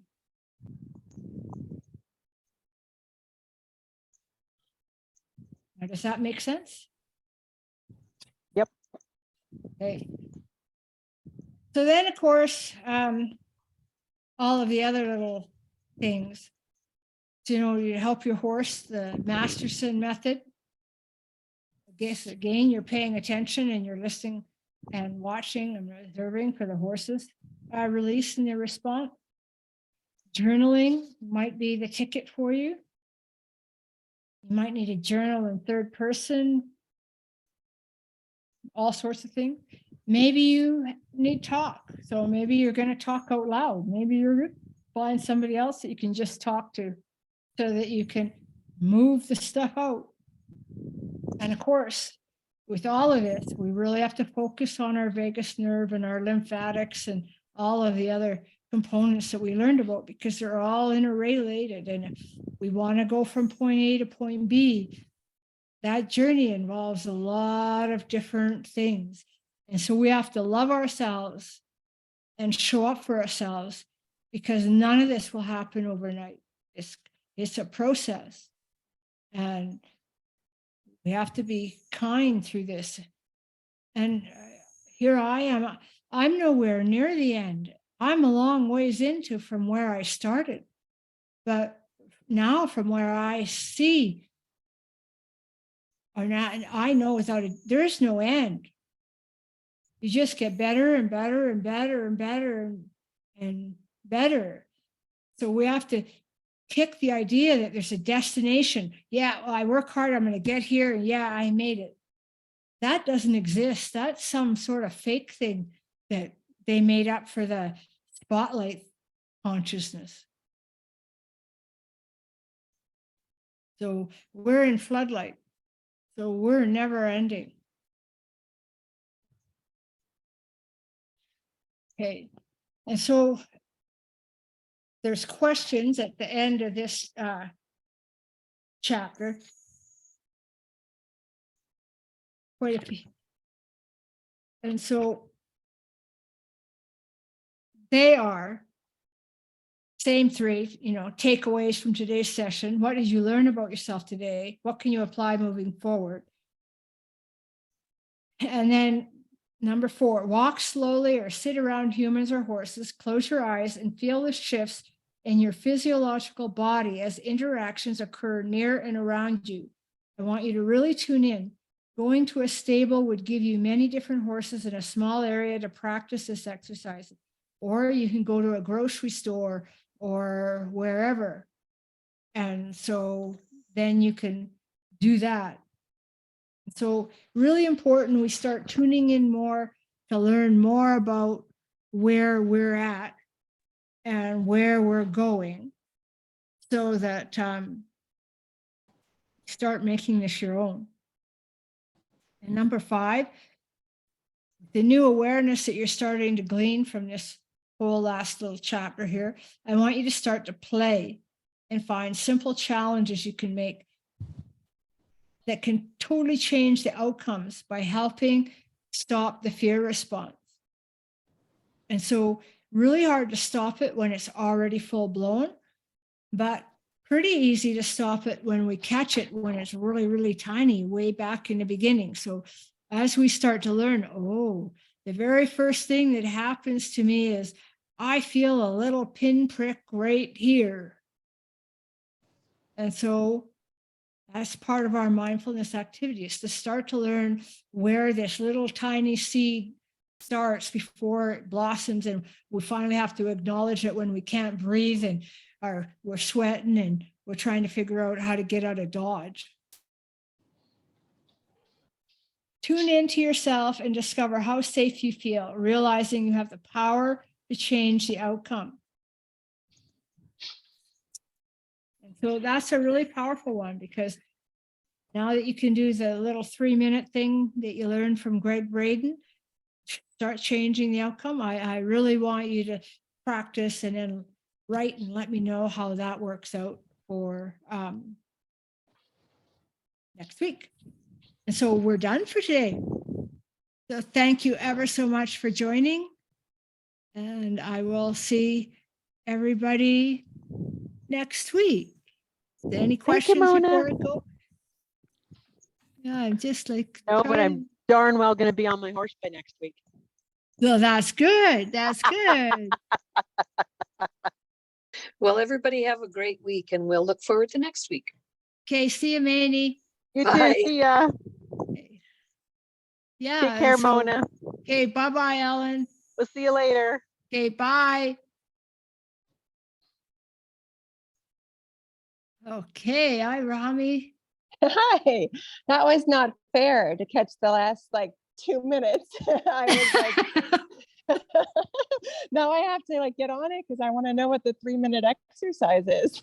Yeah.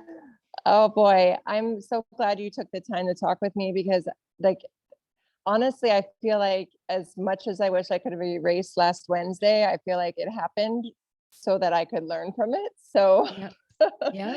especially since we're, it's just so relevant, and feel free to like, however we work this out together, like feel free to use this example however you see fit. But I'm just going to give you like a little run. I don't Just a sec, Rami.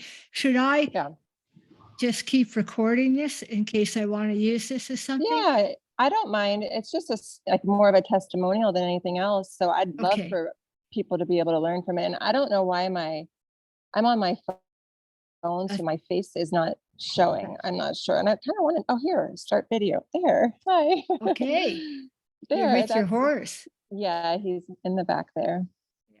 So it was here this last Wednesday. I was like, I don't know what to do. So I The lay of the land was such that the vet was coming, as she does every 6 weeks, with the farrier, because one of the horses here gets sedated while she gets her feet done. Okay. Always a weird energy in the barn that day. It's as though the horses know before those two even arrive. I know that they know because I can feel the horses acting differently. This time, on top of it, Bastille was going to be getting his first vaccine from the vet here.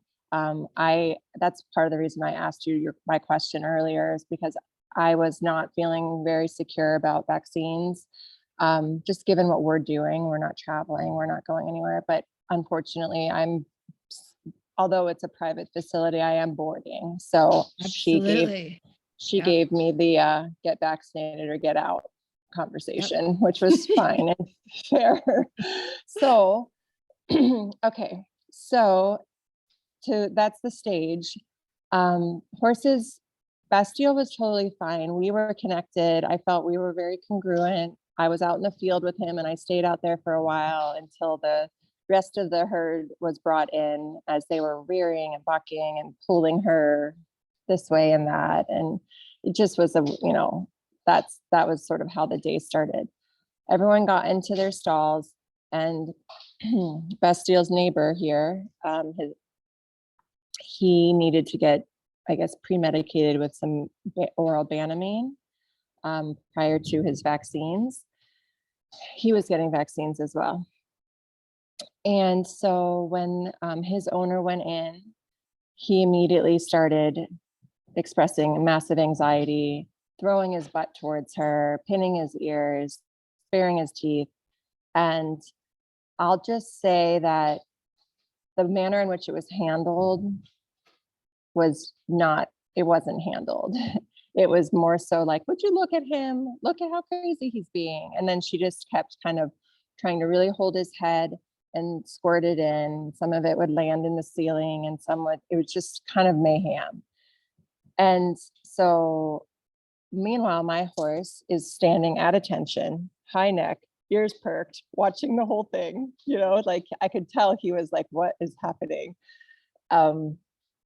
So the owner of that horse said, I'm just going to leave the stall. So she kind of just left, and she's like, I'm just going to leave and try again in a minute. So she left the barn for a moment, and I went into the neighbor horse's stall and just sort of stood with him, kind of did a little bit of the neck work I've been learning, and just got him to lower his head and lick and chew. And I honestly did it because selfishly, I sort of did it more so Bastille could see that it was all okay. So then she came back.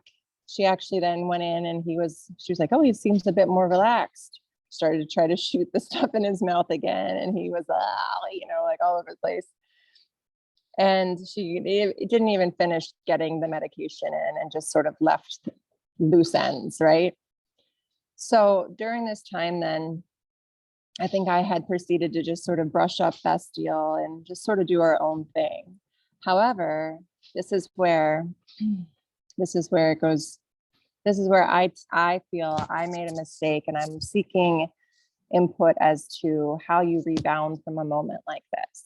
There was nothing about me that was fearful about the day's events. I was feeling very confident about his interactions with the vet.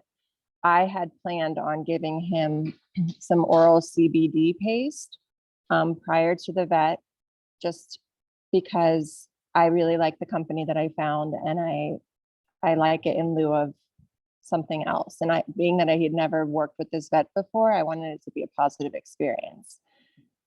So I had given him oral medications, not medications, but I've given him the CBD before. I've played with electrolytes before, just to get him used to, a syringe type item in his mouth. And the first few times we did it, over the course of this last year, he was scared. He acted reactive. And I just very slowly, touch, release, got him to smell it, got him to put it in his mouth. It was a very long process that I felt like we had worked towards a comfort level. So I really didn't go in there with any kind of concern or fear. What I missed was that he already had it in him, I believe, from witnessing what had happened next door. So I went in to his stall, put his halter on. He was like, "Oh, hey." And I said, "Hey, we're gonna, I just have these conversations, right? I'm gonna give you some CBD. It's just gonna make you feel more relaxed." And I presented the syringe and he flipped out. Like, "Run, she's got a gun." And just kept trying to pull away and pull away and pull away. And I remained calm through the whole process. However, we really got nowhere. It just kind of kept escalating. I would calm him, I would wait, we would breathe. He would reach a level of relaxation, but he wasn't fully relaxed. I felt like, given the work we've done in your class, I was doing a really good job at managing my responses, breathing, stepping away, centering my thoughts, actually working on some just points in the body. I felt like this was gonna go okay. And I knew that he had done it before. And I thought, this is something I'm gonna get him through. But honestly, the moment he saw that syringe, it was just a complete flight reaction. So we did that for about 15 minutes or so in his stall. And then I kind of started to feel like it was getting a bit dangerous in his stall. And I also thought he might have needed a change of scenery. So I took him down, we took a little walk, and I took him down into the indoor arena. And just kind of tried to change the subject a little bit and then re-presented, and literally the same sort of reactions. And so where I feel I went wrong was I didn't call it. I just kept trying. And while it didn't escalate to the point of him like pulling away from me and running away, or, he didn't run over me, he didn't try to bite me or hurt me, I just was convinced that I could show him that this was okay. Okay. And we really got no further than maybe a snort when I presented it near his nose. So at that time, the vet shows up and the farrier shows up. And I'm like, okay. So now he hears those trucks. He hears those voices. So I'm sort of like, I'm put this in my sweatshirt pocket and we're just going to hang out in here. So I asked the girl that helps out at the bar, and I said, "Can you just send the vet down here when she's done doing her thing?" Because I was prepared to tell her, "Look, I think this didn't really go the way I planned it. I don't think we're setting him up for success." I was going to bag the vaccine thing for that day. So she comes down, and I kind of gave her a brief version of what I just told you. And I mean, he's met her quite a few times, but she's only just done a basic exam on him. And he had Dorm gel in him at that time. And that was very early on in the process here. She walks right up to him, scratches him, which is not typical for him, and goes, "Hey, buddy, you want to get your vaccine?" And goes, boop, and like sticks the needle in and vaccinates him. Okay. So I'm kind of shocked. I think he's shocked. And so I was like, wow, well, I just spent the last 45 minutes fighting a fight I didn't have to fight. And now I've created a whole separate issue because, at some point he's going to potentially need something orally. And I have now left him. So let me just finish. So she said that what happened that way. We rewarded him. We made a huge deal about what a brave boy he was. I then just walked him and just hung out with him for a while, really let him relax. And I ended by getting to the point where he would smell the CBD and be okay. Like smelling it was fine, but that's it. Don't try to get that thing near the corner of my mouth. Don't, yeah. Don't do anything else. So I left it at that. let him graze for like an hour and called it a day. Okay, the interesting part is, well, I think that was all kind of interesting, but that evening, he has gotten to the point where he's allowed the barn owner to turn him out just actually in the last 3 weeks, after she's sort of accepted some of the things I've been trying to tell her all along. And that night, he wanted nothing to do with her. He wouldn't look at her. He wouldn't get near her. He would back into the corner of the stall. And so she sure enough called me at 9 o'clock and was like, I'm not turning out tonight. I don't know what's going on. And I'm not trying to slay anybody. Like, I mean, I don't mean to talk badly about anyone, but I do feel like it had, to me, it was because he witnessed her lack of like attunement to her horse. And so it was like, hey, if you didn't hear him, you aren't touching me. And then the whole thing on top of it, I didn't help at all by not knowing when to stop and trying to get a silly syringe in his mouth for almost an hour. So this is where we sit. I will say that I can say confidently that I didn't really have a lot of fear involved in the process. And I feel really good about saying that, because that's, especially since, you know, I hadn't broke my wrist 6 weeks or 6 months earlier in a similar situation.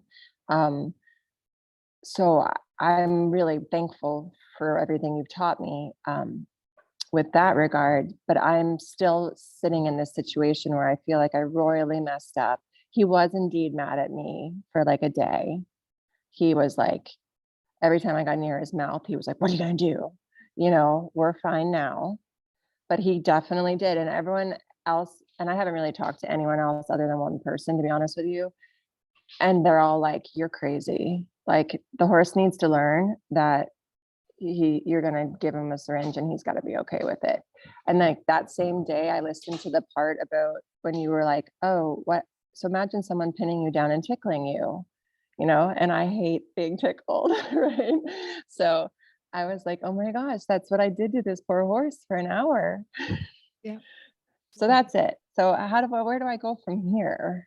I think, you know, the things that are coming to my mind are, in your mind, you were focused on wanting to make it better for Bastille. Mm-hmm.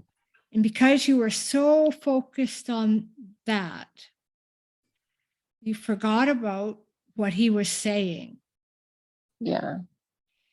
And so your desire to make it better for him put you in a place where you were blind to what he was saying. Mm-hmm. And so the more you tried, the more he spoke. Yeah, exactly. And so sometimes you can only help from a place where you can get some acceptance for that help. Mm-hmm. And so I agree. It would be nice just to walk out there and be able to put the syringe in his mouth and give him whatever you wanted. I have one horse where that is easy. Mm-hmm. I have another horse where that's medium, and I have another horse where that's almost impossible. Mm-hmm. Because all of the horses have different backgrounds. They have different things that they are dealing with. I have to work with where they're at. So the horse that I can't get the syringe in his mouth, I can certainly squirt all of the stuff in the palm of my hand and mix a little bit of honey and stuff in it, and he'll lick it right off my hand. Yeah. So that's how he gets his warm medicine when I have to do it. Mm-hmm. The other horse that is a little bit iffy She doesn't care about the tube going in her mouth. She doesn't want the stuff that's coming out the other end. Mm. And so same thing, I've had to doctor it up and put it back into the tube so that it changes the taste, because Mhm. she has no trouble with the syringe in her mouth. All of her reaction comes from because she doesn't like what comes out of the end of it. Mhm. And the other horse, of course, just doesn't care. Mhm. Just all different personalities. And so I try to work with where they're at. So I feel like, given his last experience, and I know this ultimately isn't about the syringe because I know I've seen him be okay. I feel like what I missed the most is that he saw an unfavorable experience with a syringe, and then I neglected to really hold weight to that. I mean, I actually out audibly said to the owner, I said, "Look at how much Bastille is watching this whole thing." And Yeah. she was like, "Oh, haha," you Yeah. know. But I said it, but I didn't act on it. I feel as It- though if I would have given him maybe an hour or taken him out of the barn, walked him around, not presented anything to him, or just sort left of, him out hmm and the vet come out there. So he does not get to see or feel any of the stuff in a closed setting. So hmm all of this negative energy stuff, all of this stuff that he could observe, because you got to remember when they're in a stall, they're trapped. yeah, They have nowhere to go. hmm And so it doesn't matter how much anything is going on in that barn, he has nowhere to go. hmm And that's going to escalate a whole lot of things because he can't move around to dissipate it. He can't move away from it. He can't move to the edge of it. He has no choice. He's stuck there in it. hmm And we forget a lot about how our care for them really limits everything that they evolved to be able to do to deal with this kind of stuff, right? hmm We forget about that because we look at a stall like it's a nice, warm, safe place. right, We don't stop to think about how they view that stall. We don't think about how they can't move away from anything. They don't get to choose who their stall next door buddy is. hmm They don't get to choose any of this stuff. And so when we start looking at it from like I'll call it like a big holistic kind of picture. And when a horse has high self-preservation, all sorts of things can be setting them off. Things we don't even recognize because we have it every time you open a magazine, the nice barns all look like this, right? hmm So we have that ingrained into us.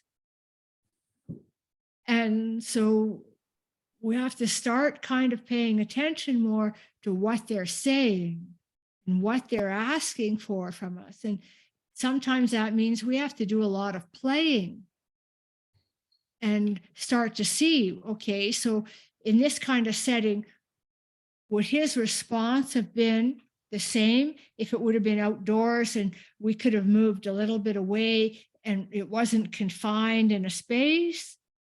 And really start to play to find out what he actually really needs from you hmm to help him manage himself.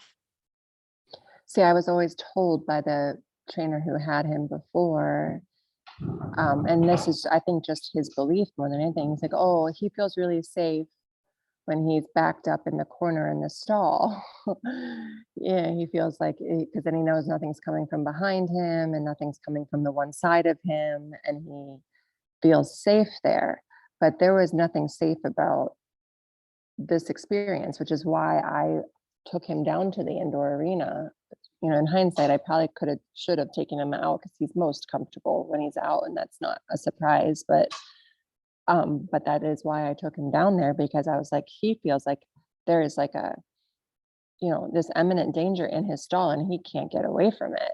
Yes. Um, So on the energy level, I want to talk about that when a farrier comes or a vet comes, they're coming to do a job.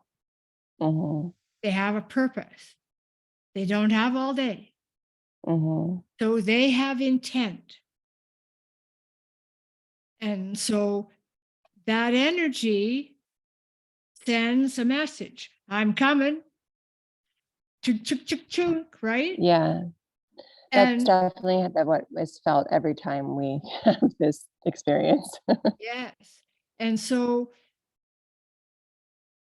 what he's teaching you is how sensitive he is to the energy in the environment. Mhm, And so it's also teaching you how easily you get triggered. mhm, So what my guess is, what I'm picking up on is, even though you're keeping your mind in a better place, your body is still having a response. mhm, And so that's why you were so concerned about trying to minimize it for him. Because mhm, without realizing, the two of you are feeding off each other energetically.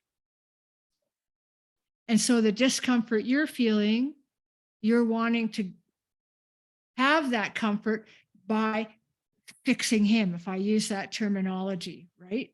that's fair. Yeah.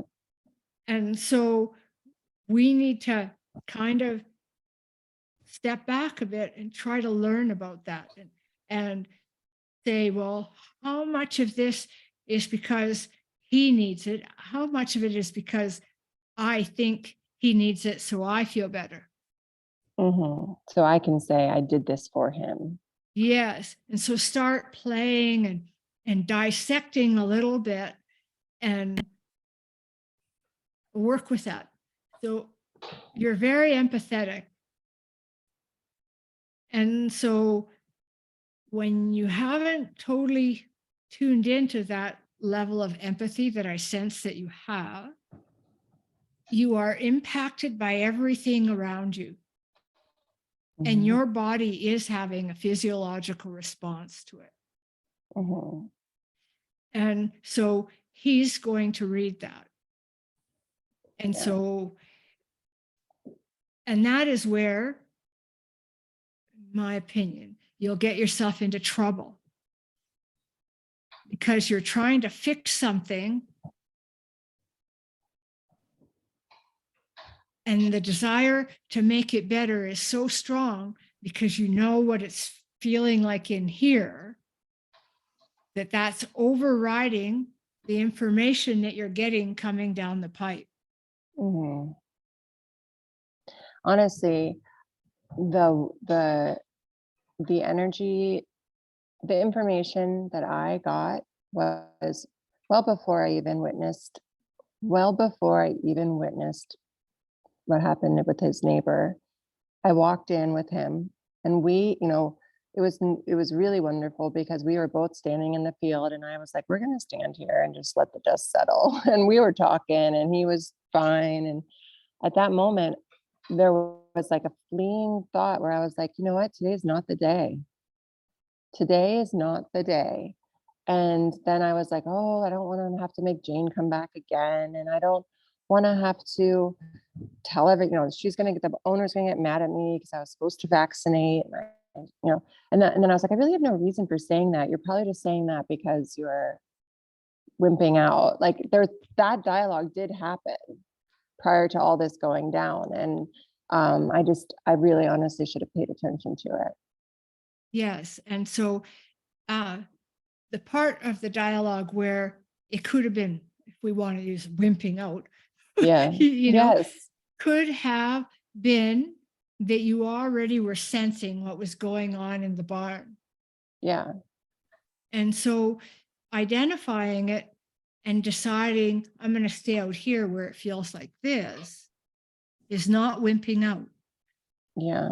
That is making a healthy choice for both yourself and Bastille.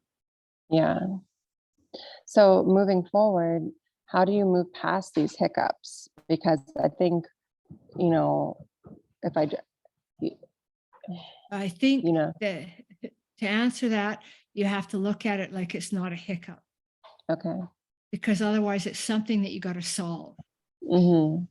And then it becomes an issue. And then it becomes something that you focus on. Yeah. So we want to remove all of that. Horses have very powerful memories.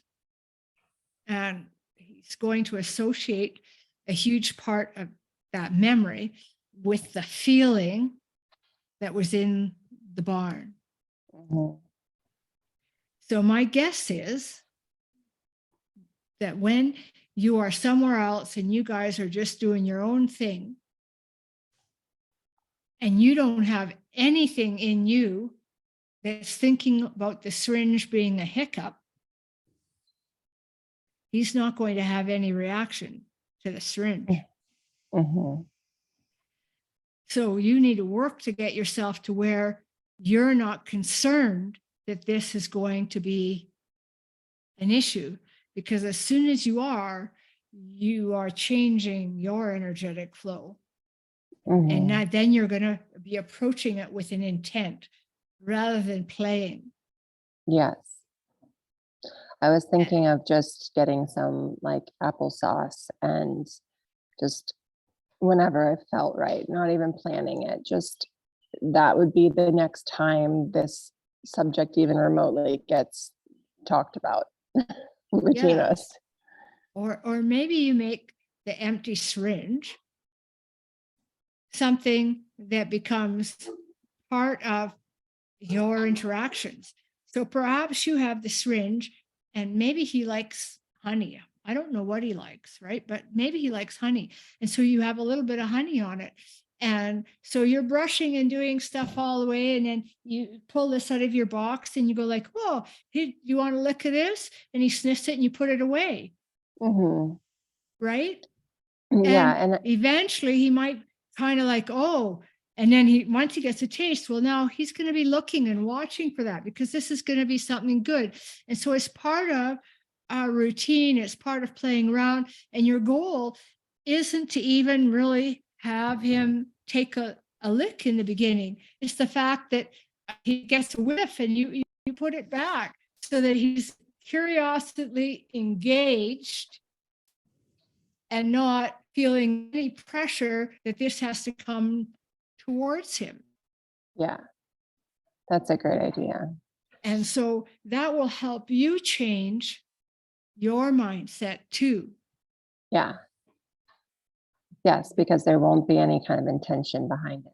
Absolutely. So the quicker we can get rid of that for you and make this again about play and exploration, because that's where he feels safe. And so do Yeah. you. Yeah. And so then we keep it safe for both of you. Yeah. Thank you. That that puts a better perspective on it than the one I got here. Yes, because you're breathing now. You weren't in the Oh, beginning. You were holding she your said- breath. And it was so tight in Oh. your chest. I know. Well, I was like the person that I, bounced the situation off of, and I actually referenced just anonymously, but I just said, I heard this analogy about tickling, and to which she responded, well, if someone tickles you and you say stop and they stop, but then they come back and tickle you for a little longer and a little longer and a little longer, eventually you're going to submit to the tickling. And I was like, that doesn't feel right. Oh, no, no, no. She's like, you may actually end up liking tickling. And I was like, no, I won't, because I know I don't. Absolutely. And it's the same thing because it's about a relationship, right? So if I'm a tickler and you hate being tickled, and we have a relationship, I can't tickle. It's Yeah. that simple, right? Because Yeah. I want you to feel comfortable. Right. Now I can tickle other people. Yeah. And so this is kind of how I refer to wearing many different hats when you're with your horse. Because what he needs today, you slide that hat on. Yeah. There's no judgment. There's no anything. This is just what we need. Yeah.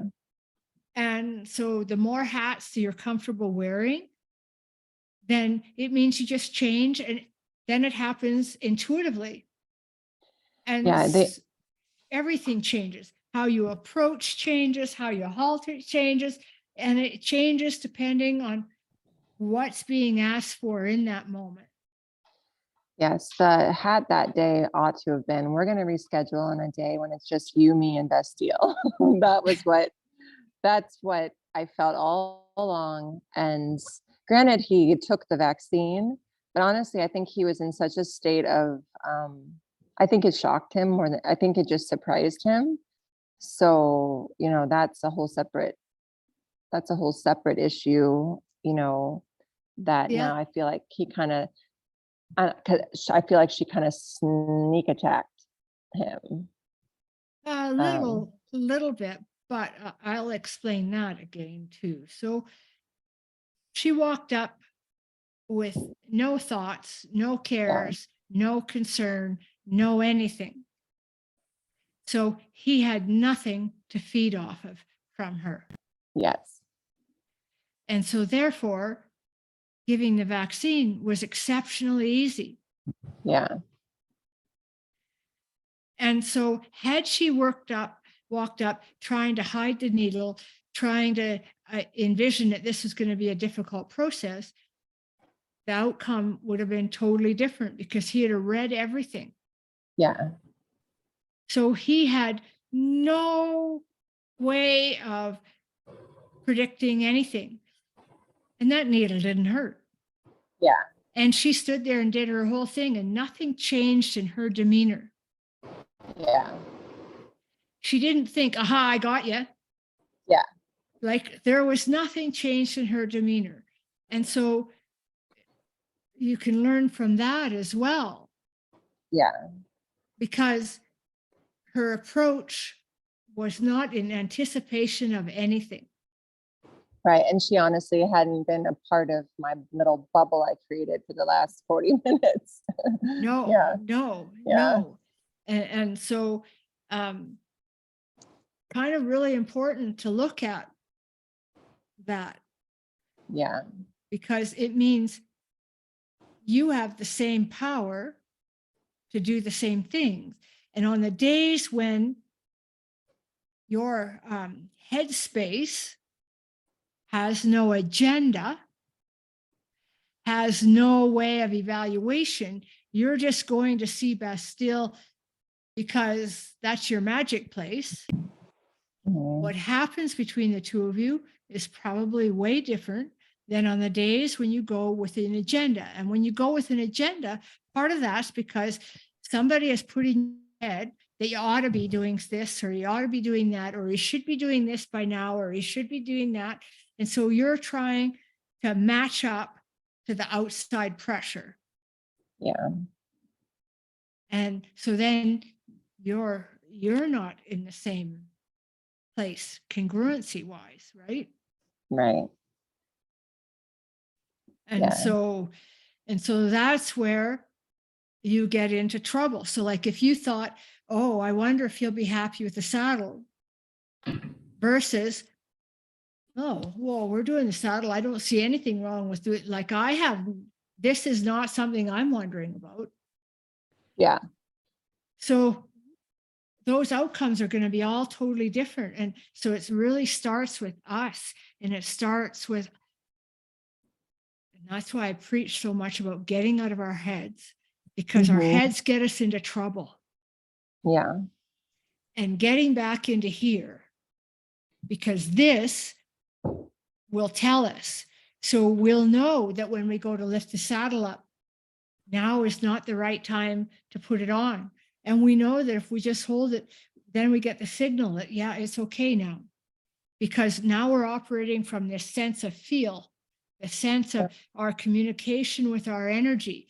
And so now we don't ever have to get in our heads and wonder about how this is going to go, because we can trust that our inner guidance is going to navigate us through all of this. Mm-hmm. And it might not Oh. look the same 2 days in a row. Yeah. And I know it when I feel it. You can't describe it. It's a little hard to describe, but you know it. Absolutely. I want to bottle it up. Just, Yes. you know. Yes. But that's the thing about it. So once you felt it, you know it, and then you want No it. difference. So now it becomes a head thing. So now you're trying to say in your head, I want this.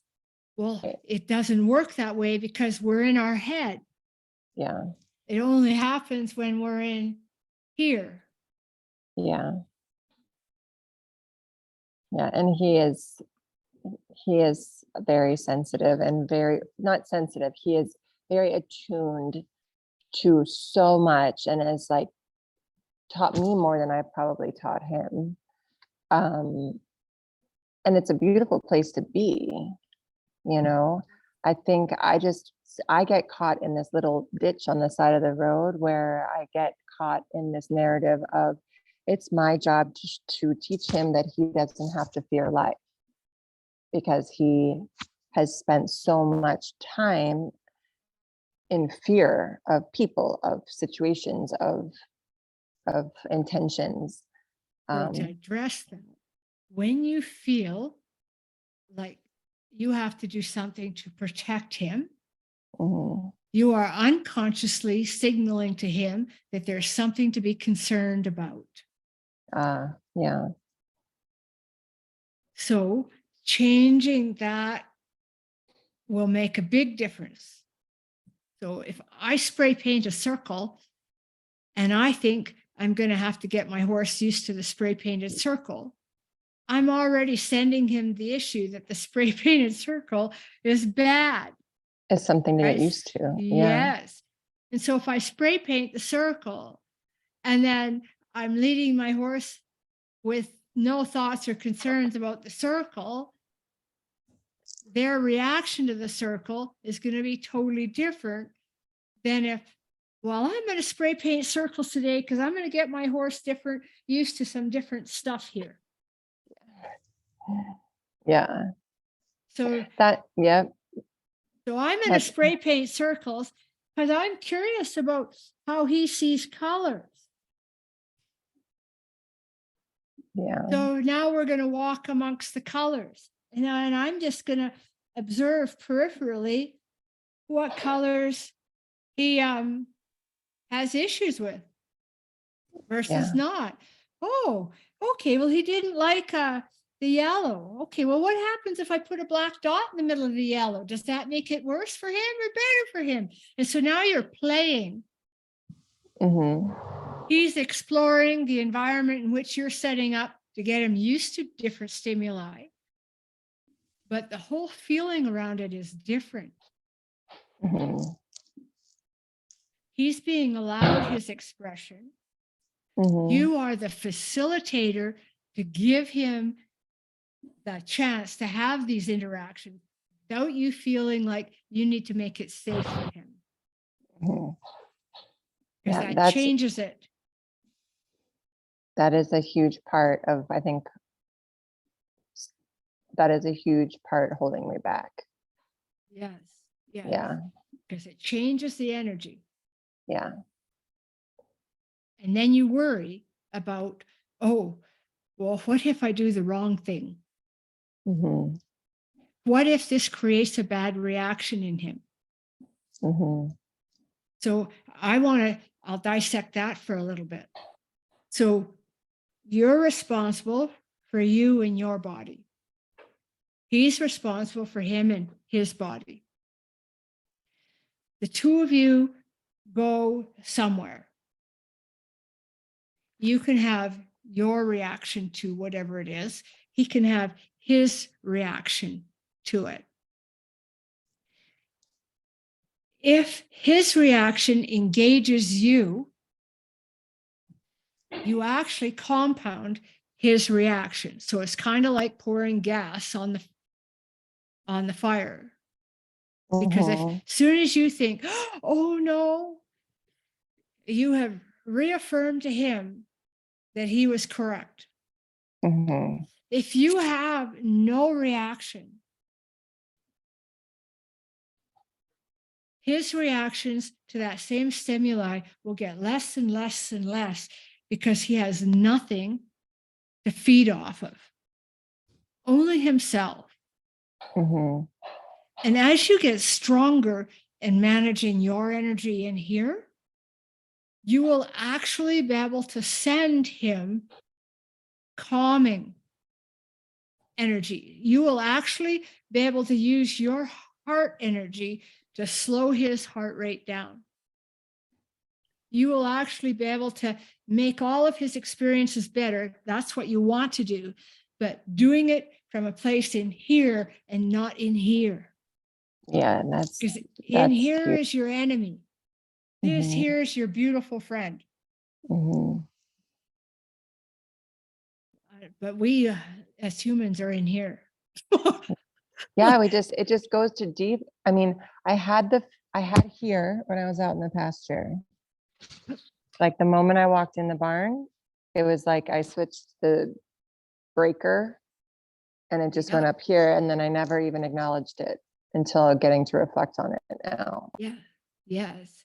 Yes. Yeah. And so when we start looking at all of these things, and so for him to get over his fears, you have to get to a place where you don't have any. Mm.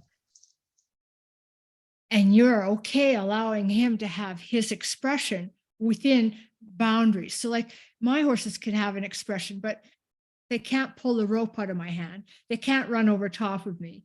And I don't want them acting like an idiot. But you can certainly have your expression, Mhm. whether that be jump and snort or blow or pace back and forth at the end of the line or whatever it is you want to do. You're welcome to your expression. Yeah. But we have boundaries about how that works, right? Yeah. And when my horse is having an expression, I never look at my horse because I do not want to put forward eye pressure to add to what they're already feeling. Mhm. So a lot of times I will actually just turn away. I will watch peripherally, but I do not want them to use any part of me as gasoline for their fire because that's their stuff. Mhm. Yeah, I was definitely building a big fire that day. Yes, Yeah. yes, yeah. And And so it was that's driven with good intention. Like again, there was intention, absolutely the but best intentions. but it was intention. Yeah, not Yeah. feeling. And Yeah. we let go of that. Yeah. It's so true. Yeah, It's so hard. it is hard because the first place we want to go to is up here. Yeah. Because we want to go, okay, now what? What am I going to do? I got to figure this all out. Well, those are all Yeah. head things. And if we can come here, our body has the answer for us way before our brain can figure it out. Mhm. And we'll just innately know. We will just feel it. Yeah. And there we go. And so another way to describe this is, so sometimes here people come and we work together. And so it's about knowing when to go and knowing when to wait.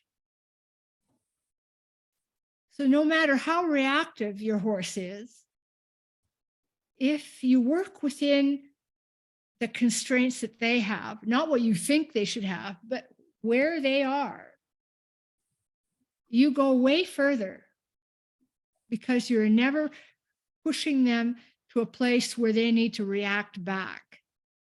Mhm. And so the best way to describe this is you start leading the horse away from other horses, and it doesn't want to leave the other horses. So you can focus on the fact that it doesn't want to leave the other horses, and oh no, this is going to escalate into this, and oh well, this is going to happen next. But you're all in your head here. You're not here. So if you're here and you're leading the horse away, and so as soon as you start feeling any little bit of tension or whatever, and then you turn and you lead it another direction, it's kind of going closer to where it's going, but you don't change your cadence. You're still leading, but now you're going with the flow. So then you come out of that, now you're heading a little bit further away and you feel a tension come up. So now you do another zigzag over here and then come back. And then maybe on this time round, you're jumping up and down or you're doing some other crazy stuff, but you're never, ever looking at the horse. This is just you because you get to do your stuff. They get to do their stuff. Their job is to be mindful of you and not walk into you, not trample over you or whatever, but you get to have your expression. And so maybe you feel like going, yay, right? Yeah. So while you're doing all of this kind of stuff within their comfort zone, eventually you've gotten way out of their comfort zone and they're way farther away from all those other horses than they've ever been. And they're not upset about it. And you haven't had any of the interactions or any of the behaviors that you've had to try to work them out of because you've stayed within the boundary of where they're able. And so it never escalates. So you keep them in a place where they can be responsive and learning rather than pushing them too far to where now they're reacting. Mhm. So one of my horses, once they get into that reactive state, I might as well put them away because there's Yeah. nothing I'm going to do is going to get them out of it. So I have to work under her threshold. And just because I did it yesterday doesn't mean I can do the same thing today because her threshold is different. Mhm. So I have to work within those. And yet when I have her and I'm riding and I'm doing everything that I want to do with her, no one would ever even imagine that she's that reactive. They have no idea. Lots of people would want to buy her. Well, I couldn't sell her for love nor money because I couldn't do that to her because she could not exist very many places Mhm. because people would constantly be pushing her beyond. And so her and I do a little dance, but it's invisible. But I can ride her out alone. I can load her in a trailer. I can take her wherever I want. I can do everything that I want with her. I just have to be very mindful how I ask, when I ask, and make sure I keep her in a place where she's thinking. Mhm. So to kind of pull it all together, do you mind, is it too hard for me to ask if now that you know the kind of the details of that experience, if you had if there was a do-over, what would you have done? With the horse that's really reactive? Well, really, he's really reactive, and you know that there's an energy and congruency kind of in the space, but you know that what you're asking of him, he's done a bazillion times before. But then, he proses the reaction Bastille had, which was like, that's going to kill me. Yes. So if you were going to do over, it's about really thinking about not pushing past where they're capable of giving back. Mhm. And so to relate this to another person or to a little kid. So if we relate it to them, so with your little young person, you know that you have a certain way that you have to speak and approach to get them to want to buy into what it is you want them to do when you know full well they kind of have doubts. Mhm. And you know that you can't rush it, and you know that you can't force it, because as soon as you do, there will be a big reaction. With a human, you don't have to rely quite so much on here because it's visual. You're used to looking at all of their expressions. You're used to using your visual acuity to pick up on a huge amount of things with another human. Mhm. So it would be rare for you to make a mistake unless you were tired, rushed, or stressed about something. Yeah. So with the horse, they have a gazillion different ways to communicate, and they're communicating all the time. It's really subtle. And so what I get to see a lot is people miss all of those little subtleties. And by the time they realize they're in over their head, it's too late. They're trying to fix it now. Yeah. And so it kind of can't be fixed, because it's like taking my candy bar when I didn't want to share it with you. And now that I'm all upset, you're trying to give the candy bar back. Well, you know, it doesn't fix it, right? Yeah. So shouldn't have taken the candy bar in the first place, because you should have been able to read enough, right? With Right. humans, it's real easy, but we miss all these subtleties with horses. And so when you do part one, you know, start November, part one will really teach you so much about how to learn what they're saying and their language, and to tune into these little subtleties that are so small that you miss them. Yeah. And as an example, the area around their eyes. So when they're relaxed, a circle like this big around each eye, that whole area is soft. And because that's the only word I have to describe it, it's soft. As soon as something comes to their attention, about a ½ inch below their eyeball, starts to tighten. And it's subtle, but it's there.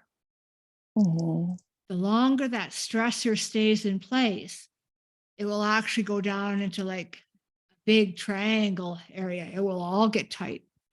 If it stays longer, you'll actually start to see their veins and stuff stick out.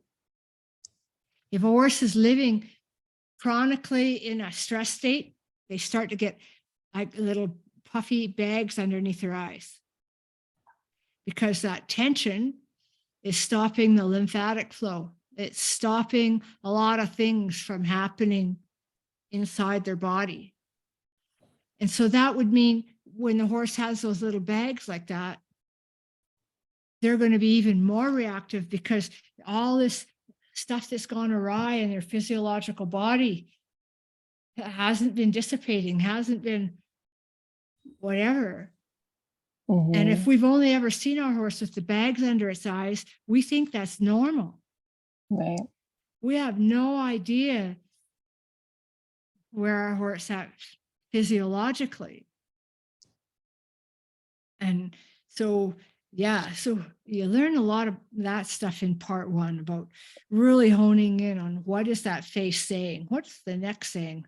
What's this overall thing? Because it's there. The subtle shifts in their eyes.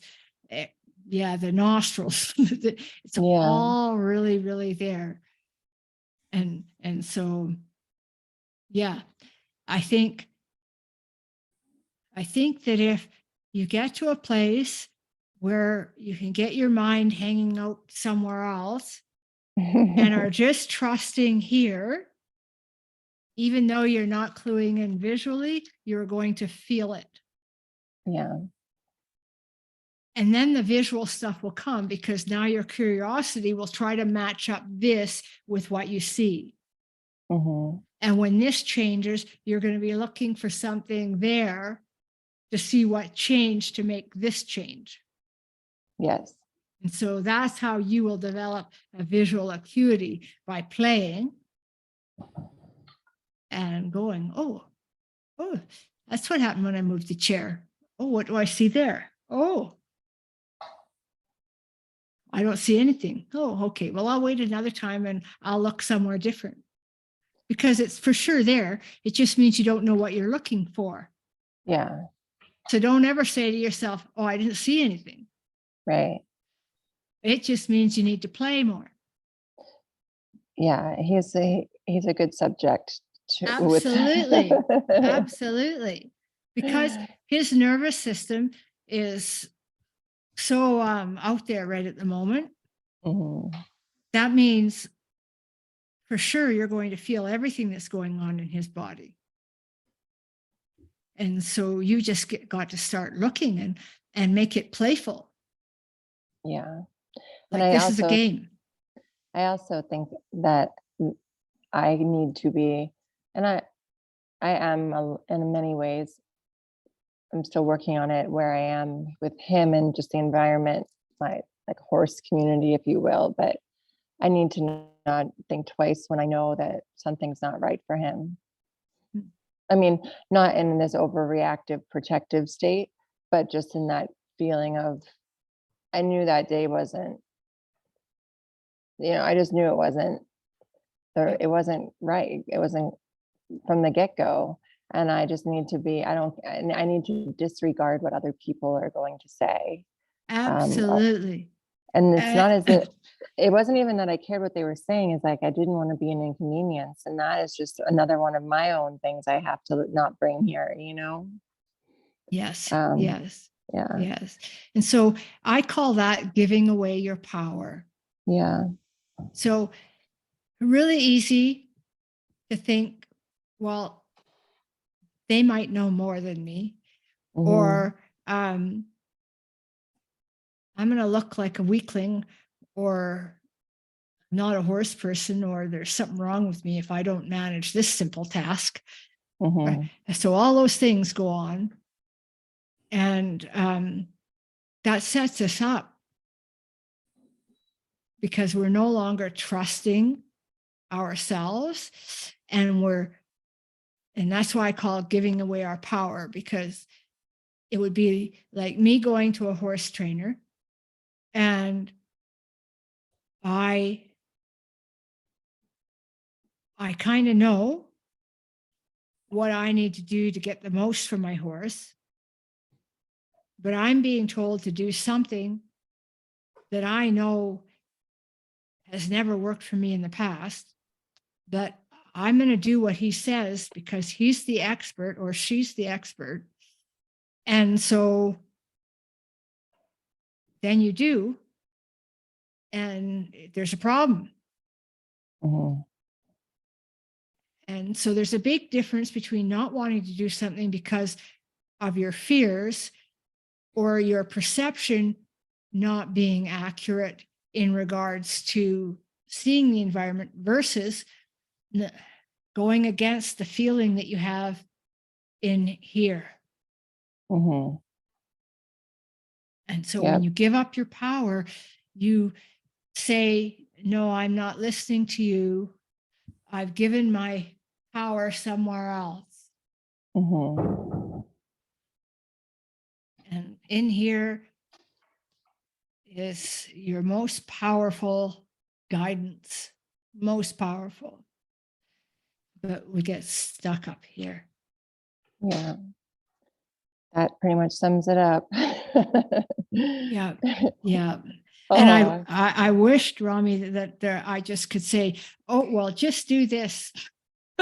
Well, you And in many ways you have. I mean, but it isn't just a snap of the finger. no, It is it is a discipline of sort. It's a practice. yeah, And like I said, I know you just need a little taste of it to know it. And then it's a matter of being able to channel that, and also realize that there are some days I just can't. I mean, I have 5 humans at home that I have to take care of that all bring me their stuff, and I can't always let it go. Like Yes. when I come here, and I am more aware of that now than ever. So Yep. that helps so much, you know, to be able to The recognize 3-minute that. thing that you're going to learn today Yeah.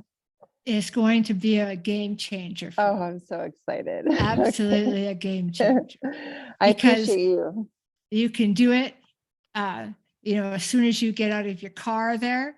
You can do it after every single time you have to deal with a family member, because that will remove you from packing their stuff. And Yeah.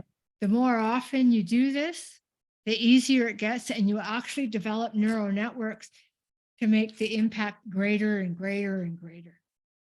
I'm excited.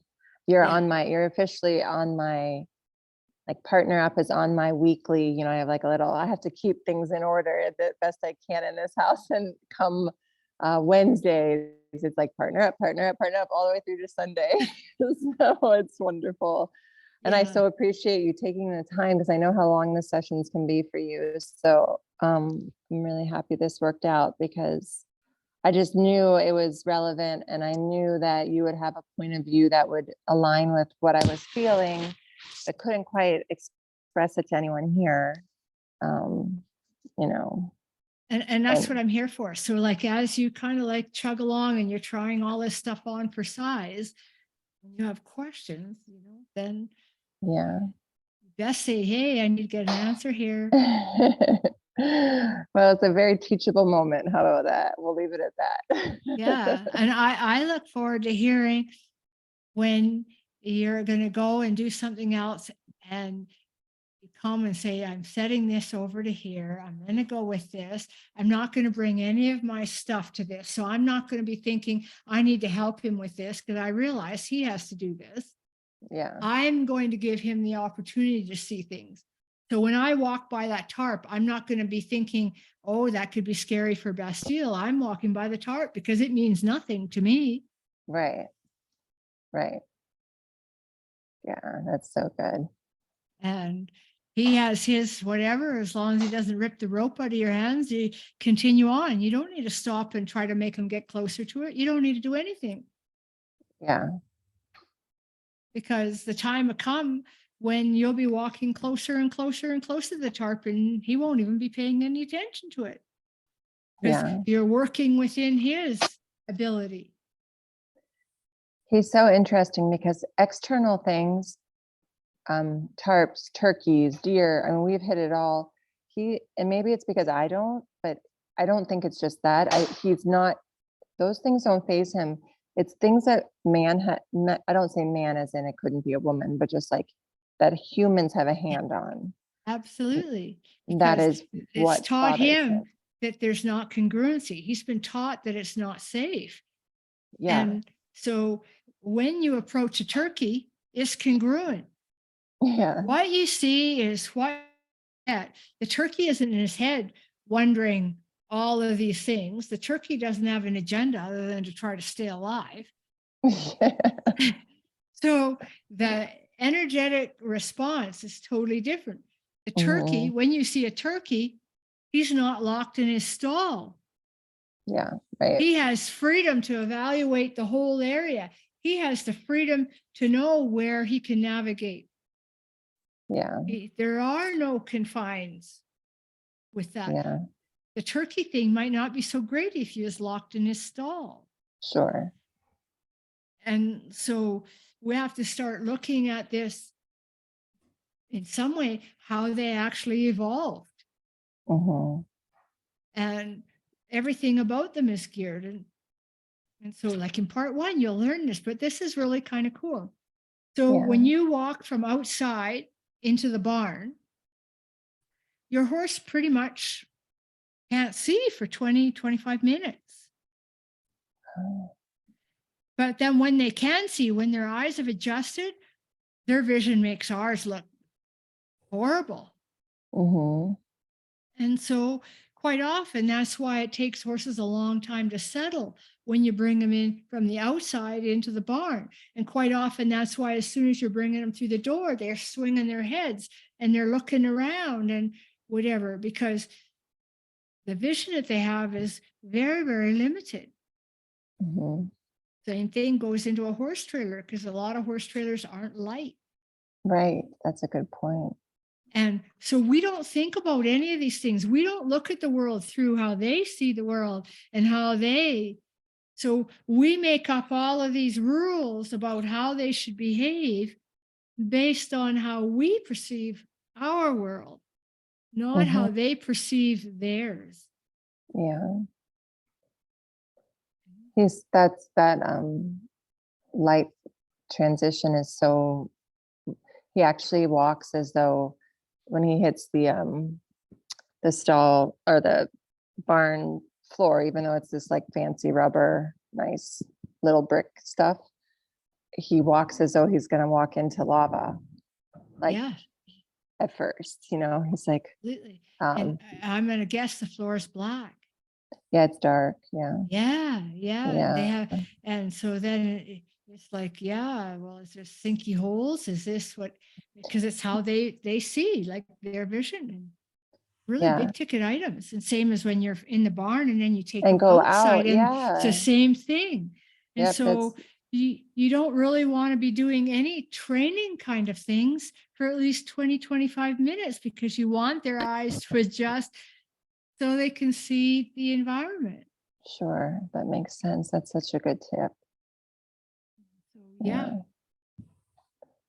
He Big thanks ticket you. items Yeah. that we don't even, because we're so used to thinking how we see is what the world is. Yeah.